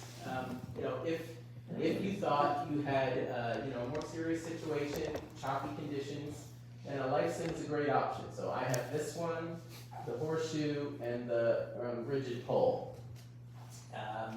And this one here is really nice because it's going to attach to your boat. When you pay out this whole system, this is much easier to get into than a rigid O-ring.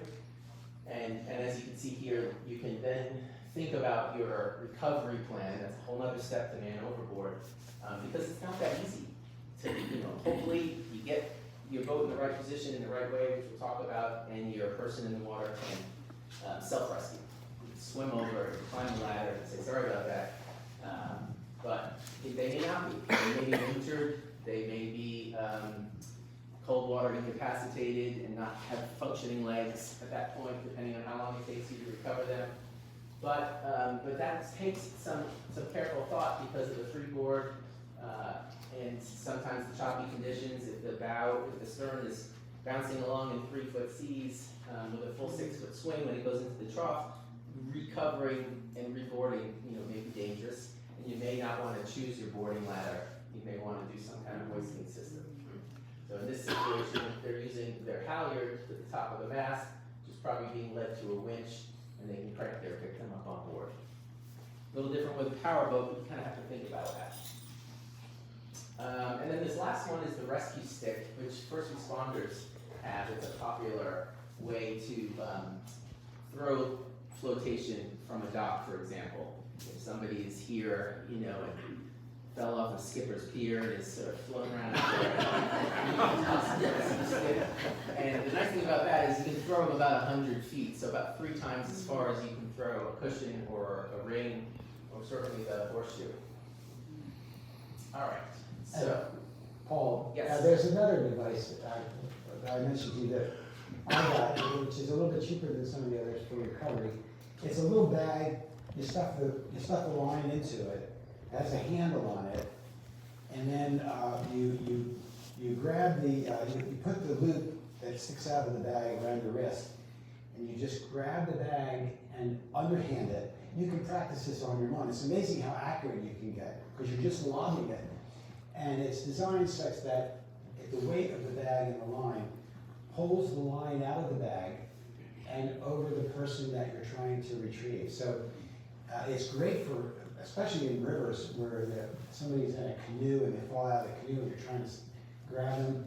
You can send it across the river, and then when that person floats down that far, the line will be just waiting for them. They can just grab onto it. But in this situation, you can get a good shot at the person in the water and throw it to them, and if they're conscious enough to grab onto it, and it's very simple to use. You can store it in a small place. It's great. One thing about the sailboat, Paul, you have a halyard, which is a wonderful way to get people out of water. If you're a power boater, and I'm mostly power boating these days, one of the things that I learned is that I could use the trim and tilt on my outboard motor, and I could, somebody that's heavy or that's incapacitated, isn't strong enough to pull himself up. You can get them to straddle that out. Of course, your outboard is always off. Your motor is always off when you're retrieving people. That's something that I'm sure Paul will get into. But yeah, you can use the outboard, the trim and tilt on the outboard to help somebody get up out of the water far enough so that maybe you can then help them get back over the transom. On a sailboat, the disadvantage in a sailboat is it's hard to flip it around and get the person out of the water. The good side, the good news is that you can get people out of the water because you have all this additional assistance from a winch and a halyard and you have blocks and tackle. Anyway. Yeah, and if you can't get them out of the water, you call for help. And you keep them at a safe distance, yes. I'm just wondering if there's a name for the line in the bag. Like, how do we know? I think it's just called a throw bag, but I'm not sure. It is, yeah. Thank you. Yeah. Another question? Another question, just in addition. One thing that I tell my crew, something I've learned a long time ago, luckily never had to use it, but anything on board that floats, trash the water. Right? If somebody's in the water, you need to get a flotation. Coolers, cushions, anything floats. That's an excellent point, because that little head is going to be so hard to see. Anything you have that's color, throw it in there, and so you can keep an eye on it. Yeah, and there's another follow-up question to that, which I've had before, which is, what if the person in the water is unresponsive? Let's say they get hit by the boom and they get knocked out and they go in the water. That comes back to why we think about PFDs as a seatbelt. You know, I'm old enough to know that I was driven home from the hospital in my mother's lap when I was born, you know, and I remember as a child fighting with my brother in the back seat because seatbelts were optional. And now we don't think about it that way anymore. I mean, it would be odd to drive a car and not have a seatbelt on. It would feel like something is wrong. And so that's sort of where, you know, our boating community has to get to, where we think about PFDs as a seatbelt. Because, you know, as a physician, I know that an unconscious victim in the water is going to drown. They're not going to float in a proper position unless they have a vest on. So if you have an unconscious victim in the water, that's a mayday, right? That's an imminent threat to life. And then it's a judgment call. We don't want two victims, but I know that if my daughter got knocked out and fell in the water, I'd be in the water after her. And then deal with the next, set of conditions, which would be two victims in the water and probably my wife freaking out on the boat. So that's why it's just another reason why we emphasize PFDs, because if a victim slips and hits their head and falls in the water, I think Brad was telling me recently a story about that, and even at the dock, there was a woman slipped on a dock line here in the winter in 45-degree water, hit her head and fell between the dock and the boat. So, for that reason, I wear a float coat even when I go to visit my boat in the middle of the winter, because, I get depressed in the winter if I can't be boating or be at these seminars. So I leave this in my trunk. It's flotation. And you can just buy one of these and walk the docks with it, and if you slip on the ice, then at least you're going to be floating. And it's kind of warm too. So again, just think about your gear. Let's go to the next slide and we'll talk about procedures. So the way we train is we start off the person who notices the man overboard or person in the water becomes the spotter. So the first thing is to yell as loud as you can that there's a man overboard, so that the person at the helm would immediately reduce speed and then start to communicate with you as the spotter as to where that person is. So you're continually giving them feedback, 50 yards off the stern, 50 yards off the starboard quarter, to help the helmsman start to redirect the boat, and hopefully the crew is now throwing anything that floats, like the gentleman said in the back. I survived medical school with mnemonics, so I'm really into mnemonics, and the one that I came up with is SAVE. So, and I do this in my pre-departure briefing because it's pretty easy to remember. And so the S is spotter. So the first person to notice someone's in the water becomes the spotter, and they never change that role. They are always the spotter. The second thing is the aids to flotation. The third thing is the V, which is VHF, and then the E is an extraction plan. And that's really important to talk as a crew how you're going to get that person out of the water. This also is a reminder to slow down, and then the A can also be a reminder to activate. Which show you just? Sorry? Question in the back? Okay. So, and then activate your man overboard button. So again, familiarize yourself with your equipment. Most of your truck plotters have an MOB button, so that if somebody goes overboard and the person's at the helm and there's a spotter, I'm going to hit that MOB button, hold it down, and it's going to set a waypoint, which will help direct you back to where the person went in the water. It doesn't account for current and drift, but it will give you that point. So, and then the VHF is a reminder to consider whether or not you need to call for a mayday, or even a con, which would be an urgency but not imminent threat to life. I always say it's better to call it off, so you can call that in as you're starting to make your plan.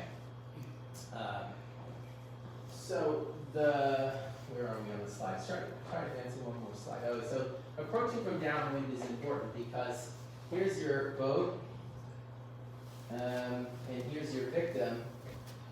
And if the wind or current is going this way, that's good. We want the victim to drift to us, and ideally I'd be kind of in a position to have my stern facing them. But if the wind is blowing in the other direction,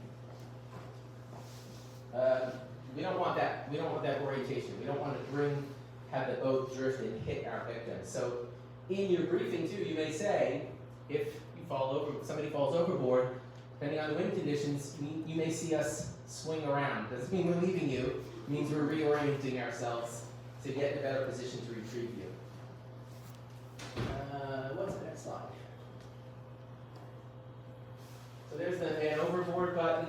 Here you see the spotter. He's yelling the orientation, essentially giving the helmsman a sense of the bearing of the person in the water with respect to the boat, and he's also clearly continuing to spot. I've read so many sea stories of people that are in the water. They could see boats only 100 or 200 feet away, and they just sort of blow right by them. Search boats that are actually engaged in looking, because you're only about this much out of the water at best. So keeping that visualization is really important. That's why those marker poles are important too. Yes. Does a sailboat have an MOB button? So the chart plotter on your sailboat should. So you can also use your phone. So I like little apps that are great, and we're going to talk about how to communicate. But here in my boating app, just as we're talking, I just pulled up a little app that just gives me coordinates. So it now just zoomed in on this exact location with latitude and longitude. I can take a screenshot of that. I can hold on to that as a waypoint. So I know exactly where I am right now. Yes, in the back. To your point, to always have someone pointing initiative ahead towards the person in the water. We're also just highlighting it's just ahead.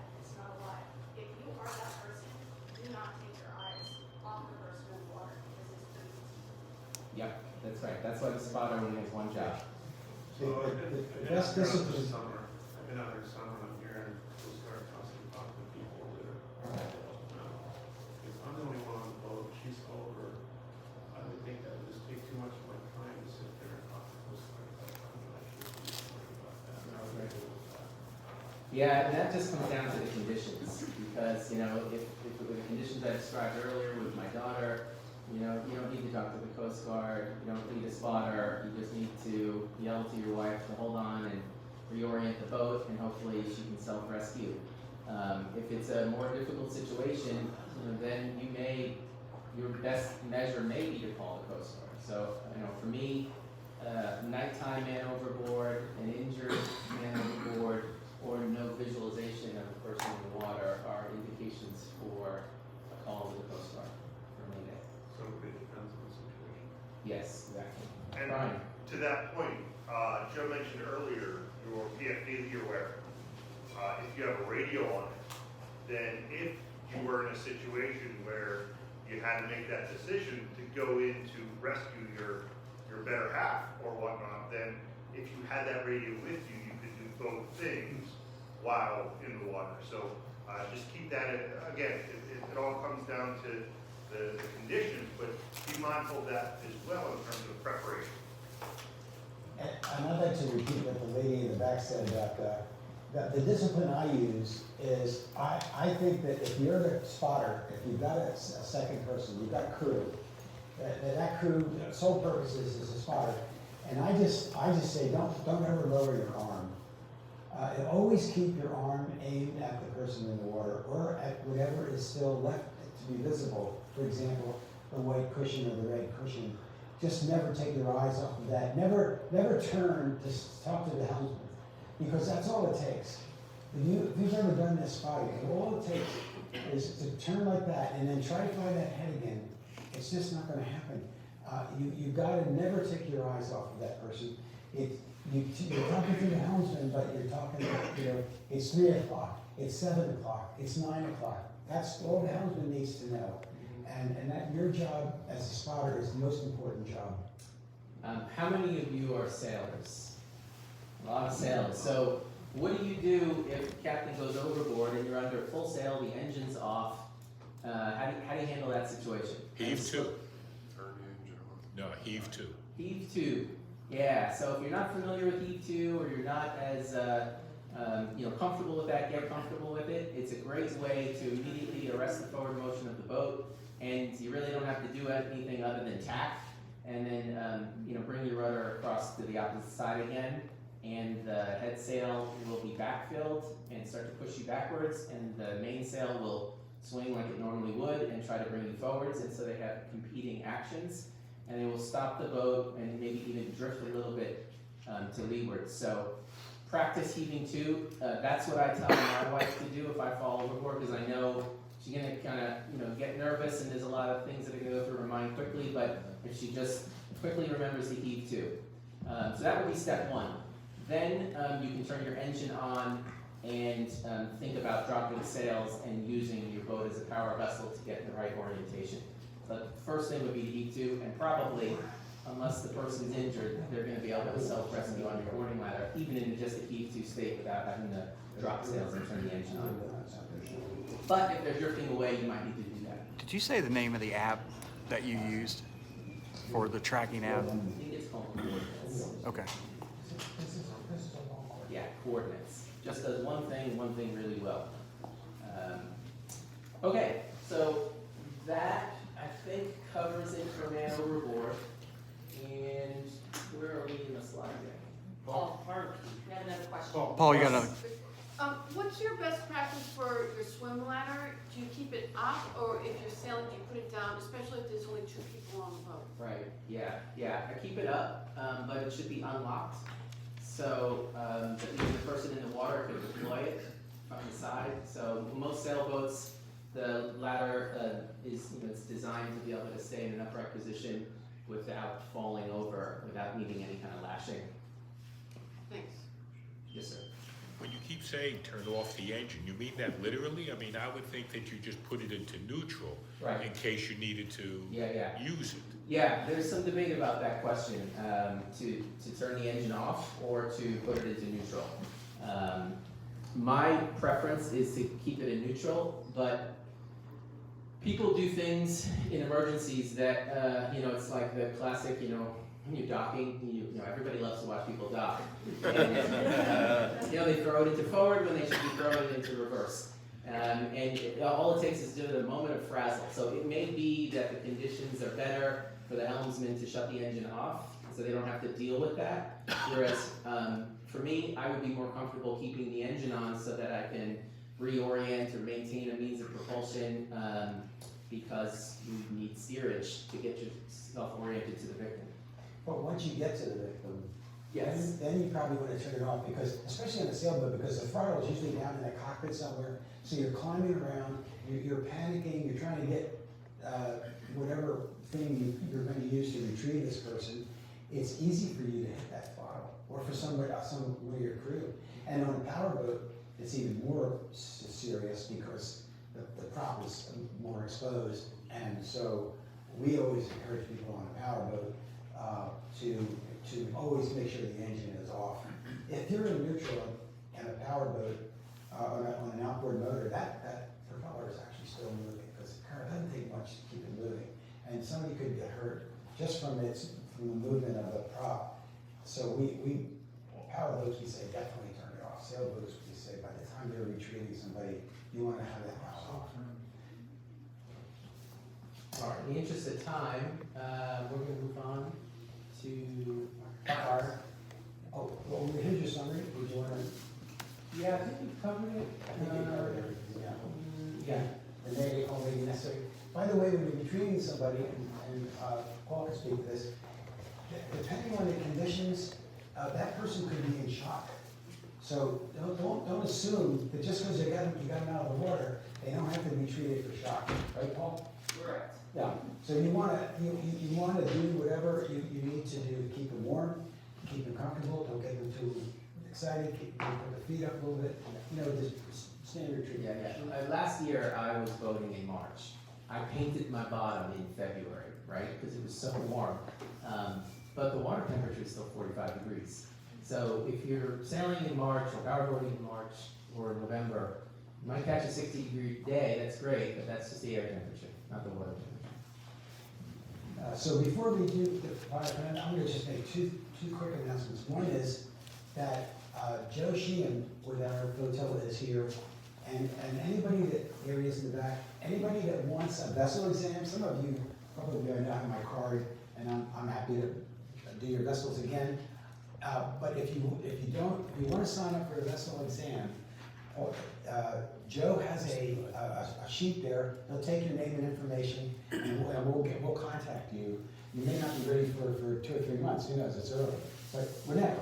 We just want to get you down. We did a lot of Herrington North boaters got vessel exams last year, and it's a great thing to do because it'll likely prevent you from being boarded. It's not a guarantee. But if the Coast Guard or the Marine Police see you got a new sticker on there, they're probably not as likely to bother you as they will somebody else who hasn't been inspected. And we'll make sure it's free. There's no penalty if you don't have something. We just tell you what you don't have. You can go get it. We can come back and finish the inspection. The other thing Joe? Joe, when you sign up for a vessel safety check, there's also a QR code to register your PLB or your EPIRB with NOAA. So it might be a good idea just to flash up your phone and update, making sure your email and your cell, as we mentioned, are still current, that you don't have an old information. So that registration would just be a QR code. You flash it with your phone camera, and it'll take you right to that link. And vessel safety checks are voluntary, and you will pass. Even if something is not right the first time, we're here. It's a discussion. We will get you passed. Personally, with powerboats, the number one thing that fails is a positive battery terminal not being covered. I carry a roll of red Gorilla duct tape in my pocket, and I'll get you to pass. But we promise that you'll go to AutoZone or West Marine and buy that little cover. But we're not out of failure. It does show that you volunteer to take 10-15 minutes of your time when the Coast Guard or DNR passes you. They see that sticker on the port side, and it's just a collaborative thing. We're here to make you safer. one more thing, before we move to the next subject, because I know we always run over, this course always runs over 2 hours. But if somebody would have to leave, I just wanted to get a rough idea. We teach this cold water survival course, and it's great. And people don't realize that it doesn't have to be December for you to have a cold water survival problem. And we teach it with Paul, who is fantastic. He'll give you chapter and verse about all the things that happen to you when you fall into cold water. And a lot of people don't realize that there are precautions you can take that will save your life. Many of the lives that are lost on the edges of the season are lost for that reason. They're not wearing a life jacket. They don't realize that they're going to have a very limited amount of movement before they drown. Even rescue, when we do the boot camp, this cold water boot camp, we have rescue swimmers, and they can't make it 50 feet, 60 feet to a buoy because your limbs just freeze up. Anyway, there's a lot of conditions associated with cold water that we can get across to you in a couple of hours. How many people would be interested in such a course? Okay, good. So that's not that. So we'll talk to Brad and Hamilton about it and see if we can't set something up like that, because we found that when we've done it, it's been very well received. Sorry to interrupt. Go ahead. Take over. Okay, we're going to talk about fires, fire extinguishers. Fire on board boats is probably the worst thing you could probably ever have, even more so than if you hit something and you're sinking. Because if that fire spreads to the fuel tanks, it's going to explode. We've had some incidents here on the bay in the last couple of years where we've actually had boats blow up because of a fire on board. So the first thing you do is shut off the engine, generators, any kind of blower motors that blow air in the bilge. You don't want to feed that fire with air. If you have a built-in fire extinguishing system, press the button, activate it. Hopefully that'll put the fire out. Initiate a Mayday call. Some people may say, well, it's not immediate. Well, let me tell you, a fire can spread very quickly on a boat. It's a small area, and there's fuel lines there. Something's going to happen. So call for Mayday, because you may wind up in the water, and at that point you may not be able to call for help. Make sure everybody on board puts on their life jackets. Okay, move to the furthest distance away from the flames and smoke. If it's an engine fire, obviously you want them on the bow. Get them as far away as you can and tell them to be prepared to go into the water. How do you activate a fire extinguisher? It's called the PASS acronym that they use. You pull the pin, right? You got to pull the pin on it. You aim it at the base of the fire, and you sweep. Squeeze the handle and you sweep back and forth. Now, a typical fire extinguisher on a boat used to be called B2. Now I think they reclassified it as B5s. Holds about 15 seconds of extinguishing. It's not a lot. Not a lot. So you don't want to use it all up at one time. Basically because you may put the fire out and you think it's done, and all of a sudden it springs back up again. So you need to have it. The state of Maryland federal requirements go by the size of your boat as to how many extinguishers you need. However, we encourage people to go one step above that. If they say you need one fire extinguisher, buy two. Because it's always good to have a backup. And if you get into a situation where the fire keeps springing back up, you want to try to keep putting it out, you need more than one extinguisher to do that. Yes. The requirement for fire extinguishers, have white bottle instead of a red one, is that right? No, the code doesn't count. It's got to be Coast Guard approved. Okay, Okay, whatever color they use, that's fine. all right, so the second one can't be the red one. Yeah. Yeah, it's got to be a 5B, a 10B, or a 20B.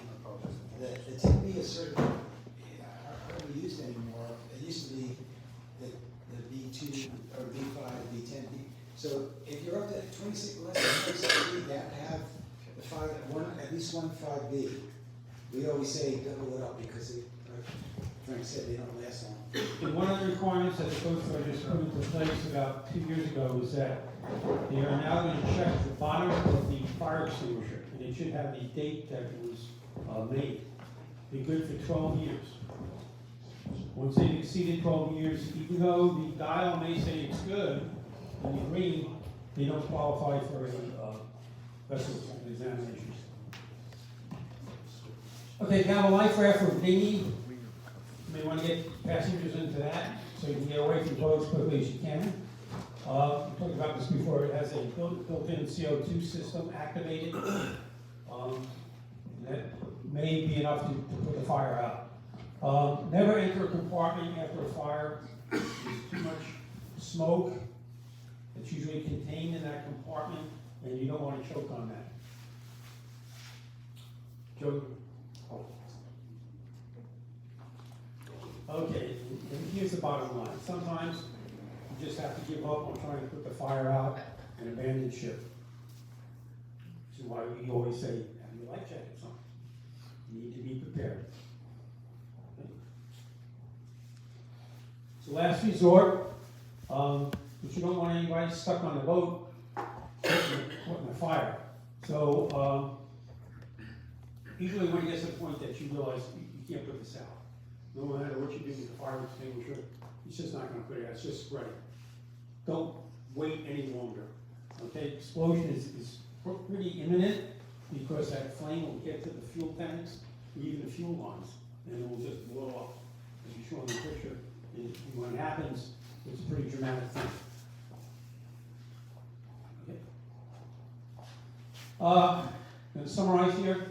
Wear your life jackets. If you have to go into the water, that's the one thing that you want to have before you do it. Okay?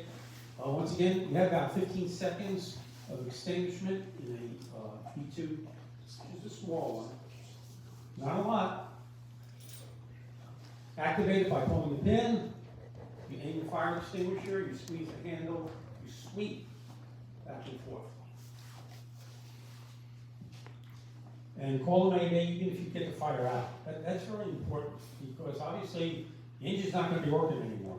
You're going to be stuck there. So you need help. Coast Guard will come out for you. Abandoning boat, it's the last resort. But you have to do it soon enough so that nobody gets stuck on board the boat if an explosion can happen. That's your call as an operator. But use some common sense. If you feel, hey, I can't get over this fire, I just can't get it down, off the boat. Hopefully you have a dinghy that people can get into. If not, have life jackets on, they go overboard.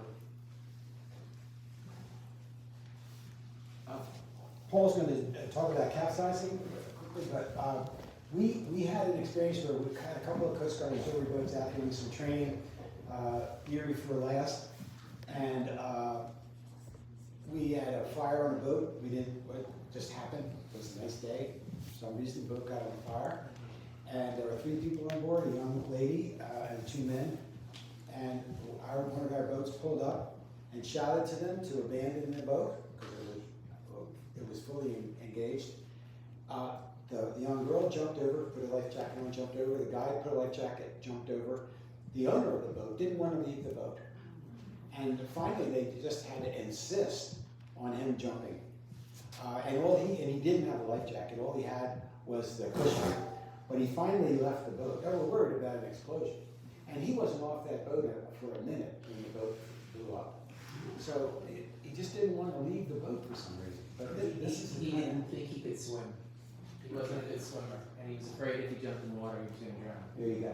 The video of that was shown by Margaret Butler about an hour ago. I was apologizing for being in my class. There's 4 minutes and 23 seconds after he left the boat before it exploded. Yeah, is that what it was, 4 minutes? I thought it was less 4 than minutes that. and 20 seconds. I think. Yeah, that was our guys in the Annapolis flotilla that stayed, those guys. Yeah. Okay. All right, in the interest of time, because I'm sure I'll get you ready for lunch, we're just going to talk about capsizing for like 30 seconds and then VHF communication.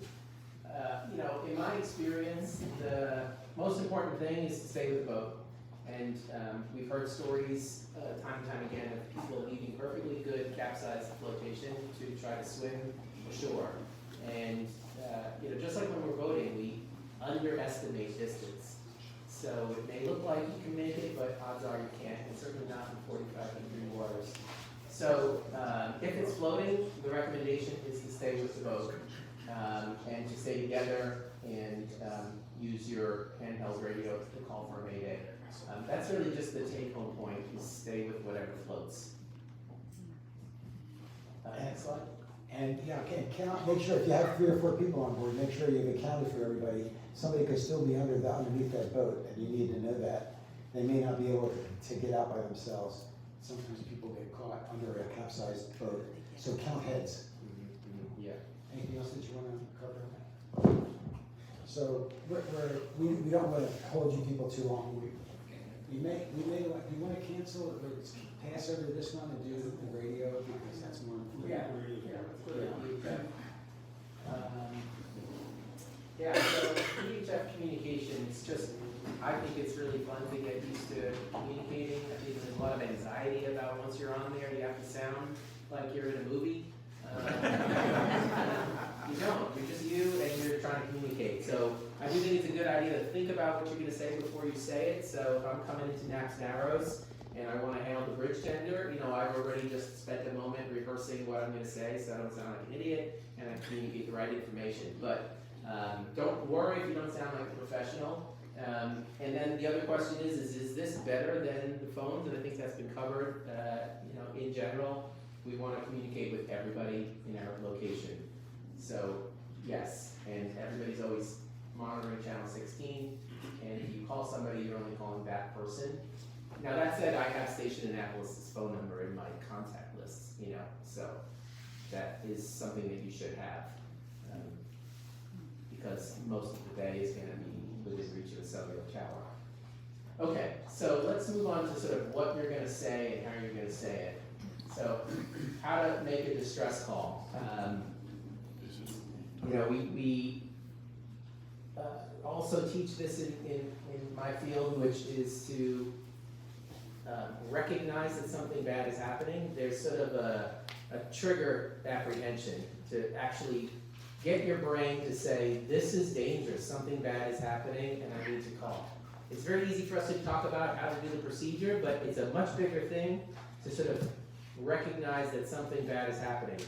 I was recently watching some reel, and there was this family sitting on a deck in a ski resort, and there was an avalanche, and they're watching the avalanche, and the woman says to the husband, should we move? And he's like, no, it's all over there. And it just comes all the way down, and at the very last second, they dive into the resort before all the windows get blown out. So recognizing that something serious is happening is actually the hardest part of this, because you can train yourself to learn the script. But when you get to that point where you said, I'm going to call a mayday, for me, we call this the SIC course, the Sudden Link Command, and I like to teach my crew that SIC stands for Situational Assessment, Imminent Threats, and Countermeasures. So, okay, this is a dangerous situation. What's the immediate threat? What's my countermeasures? I'm going to call Mayday, that's the countermeasure. So we want you to say Mayday, Mayday, Mayday, so 3 times. And then your vessel's name, this is Sailing Vessel Meritage, Sailing Vessel Meritage, Sailing Vessel Meritage. Most important thing here too is take your time. Once you're queuing up, you're just going to lean into this and probably speak for a good minute.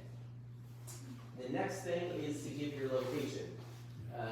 If you lose your broadcast, then at least you issued a Mayday with your location. And I already said that, I like to have these things available to me for my coordinates, and I just want to walk you through where we are right now as soon as I get past the Google ad. Love it. Right. Okay, so one more time, Mayday, Mayday, Mayday, Sailing Vessel Meritage. My position is 38.775 degrees north. Right, that's our latitude. 76.565 degrees west. So I've set each number individually, I've set decimal, and I've given my latitude and longitude. And at that point, you can now move into the next step, which is the nature of your problem. We are taking on water. We have, yes, sir. One very important point that you forgot is after you say that, release the button. Yes, that is so important, because there was a lady lost up on Barnegat Inlet, which is an inlet that I'm very familiar with, who had that very problem. She was on the radio, and she was panicked, and she held that button in, and she wouldn't let it go. And they could not get a hold of her, and they lost her. Because she didn't realize that she had to leave that, let go of that button. And sometimes it's just maybe because she was panicking, but whatever the reason, unfortunately, she did not get saved. Yeah, good point. The nature of our problem, we have a man overboard and I have no visualization, or we are taking on water rapidly, right? So just to give a brief understanding of what's going on, how many people are on board. We have 4 crew members, 2 of which are children, and then any medical conditions. And then the only other thing that is a good habit is to then close with your intentions. It gives the Coast Guard more information. We are abandoning ship. We are trying to make it to port. Just to give them your intentions at that point, or we are anchoring and standing by for assistance, over. So the last piece there is our etiquette on completing the transmission. We use over, and then when we are done with our dialogue, we say out, right? So the whole kind of Hollywood over and out is illogical, because you're saying you're standing by for more transmission at the same time that you're closing the transmission. So over or out, it's really good habit to conclude with that, and then wait. You have to wait sometimes a painful amount of time in that moment. Like many emergencies, time sorts of distorts. So you complete your transmission, nobody's answering, and you start doing it again. Give the Coast Guard a good minute. They say up to 5 minutes to respond. Again, in the Chesapeake Bay, it's going to reach a tower. And then the other point I was going to make is, if you're on a sailboat, you've got an antenna 50 feet high. It's going to have a better broadcast than your VHF. So if you have the choice between the two on those vessels, even most power boats have a nice antenna that's going to be 3 times as tall as you are. So think about that. You know, if you're abandoning ship, this is your communication. But if you're on board, you're better off using the onboard VHF. Then you want to issue your DSC. Again, that's also a debate. My last point about communication is whether to do the DSC signal first or after you communicate. If your boat's on fire, hit your DSC button, because you're going to probably lose your electronics in a minute, and it's better to get that out, and you may be abandoning ship before you can fully communicate. Yes, sir? How do you cancel a DSC call? Great. Yeah, you have to broadcast that. Okay. Yeah, you have to broadcast that on You go on signal channel 16. 16. Or I would call the Coast Guard station in Annapolis on my phone and say, cancel, disregard. Yeah. Any other questions? Yes, sir. What is that number? That's what I was getting ready to ask. Can you write it on the board so everybody can get it after the class? Great. Love it.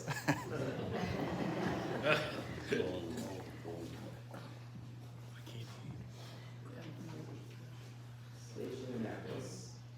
410-576-25. Wait a minute, that pen's not working. 2525. 410-576-2525. Alright, isn't that a nice thing to see when you pull up your contacts? No, sorry about that.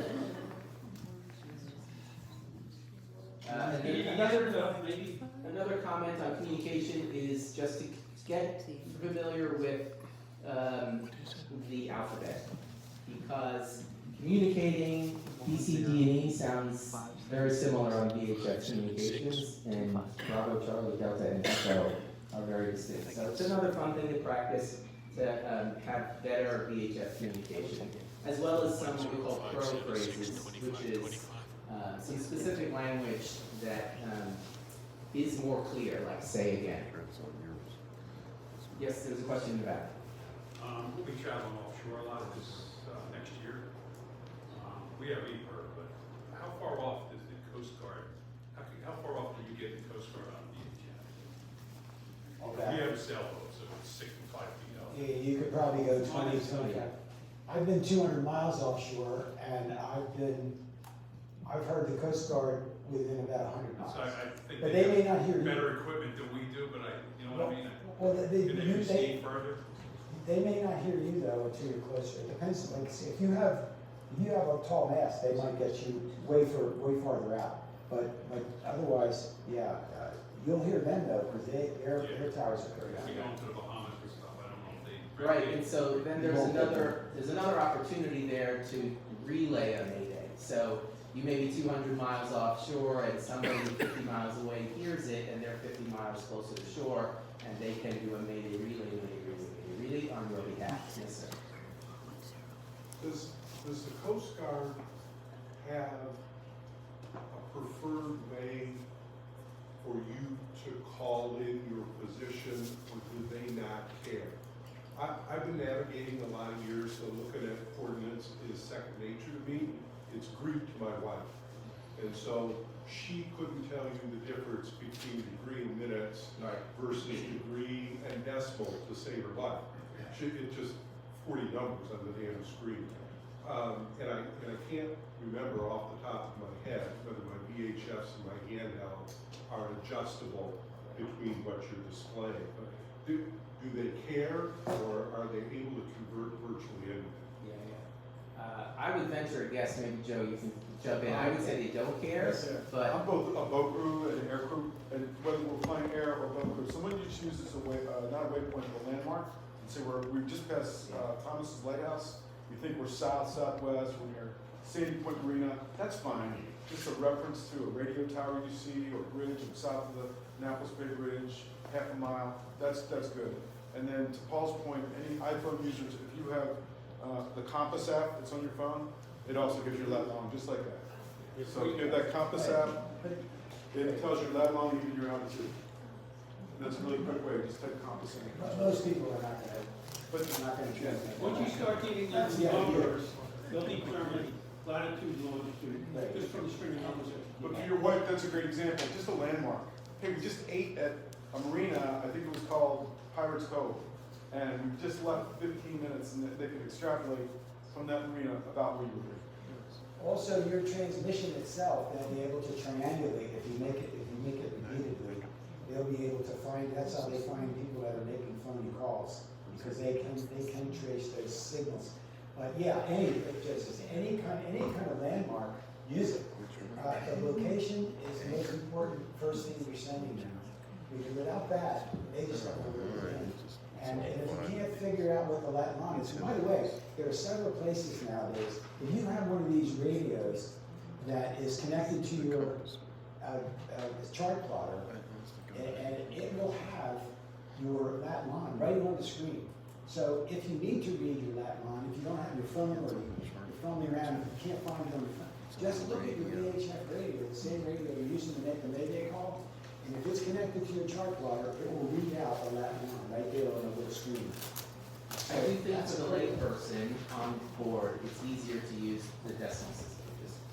It's easier, it's math, 76.57 is easier than 76 degrees, 57 minutes. So so my closing comment is, because I know we're a little over time, is that there's a direct relationship between your knowledge, skills, and experience and the amount of fun you have. I know we kind of talked about a lot, I like hazardous situations on boating, but I find that I have more fun, I'm more relaxed on my boat if I'm better prepared and have the skills and experience to deal with these situations.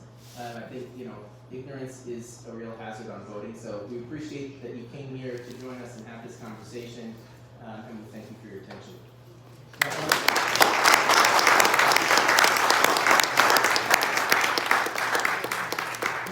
Thank you very much. I wanted to make two quick comments about some of the stuff we skipped. The grounding is just two really important messages if you do ground. One of them is don't put your motor in reverse. That's the first instinct everybody has when they run aground. Don't do that, because you could making the situation worse by pushing sand up where you've already run aground. The second thing is, make sure you check and see if there's a hole in your boat. Always make sure. I remember a young fellow had a brand new boat, he'd never been a boater. He was docking next to my slip where I keep my boat. And about 2 weeks into his career as a boater, maybe it was 4 weeks, he hit the jetty right here coming into Herring Bay, coming home at night. And he didn't hit it too hard, but hard enough to hurt his hand. So he got back to the slip and he went to the hospital. He came back the next day, and guess what? His boat was on the bottom. He didn't bother to check to see if he put a hole in it. So those two, I'll leave you with those two things. And thank you all again also for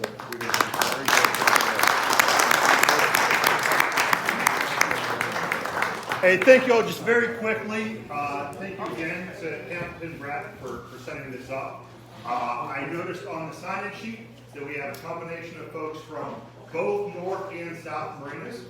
So please stay tuned to the constant contact emails that go out. We'll be having vessel safety checks at Herrington South in May. We'll be at the yard sale here in North this coming June. And Joe's in the back collecting sign-ups. Flotilla 2307 is our Herring Bay Flotilla. If you go out to that website, you'll be able to sign up, get more information, and learn about the auxiliary. And my closing comment, other than thank you for taking time out of your day to join us here today, is that these guys are rock stars up here, because I was sitting in the back and you're like taking pictures of them. Now I realize you were capturing some of the content on the deck. If you go out to our website, there's a contact us form. We would be happy to share this deck with you, all the content. There's more slides that we unfortunately didn't get a chance to get to. Again, we are happy to share the deck with you, but thank you again to our rock stars here today for their instructions. Last thing, guys, just a reminder, right, we had a Herring Bay Yacht Club will be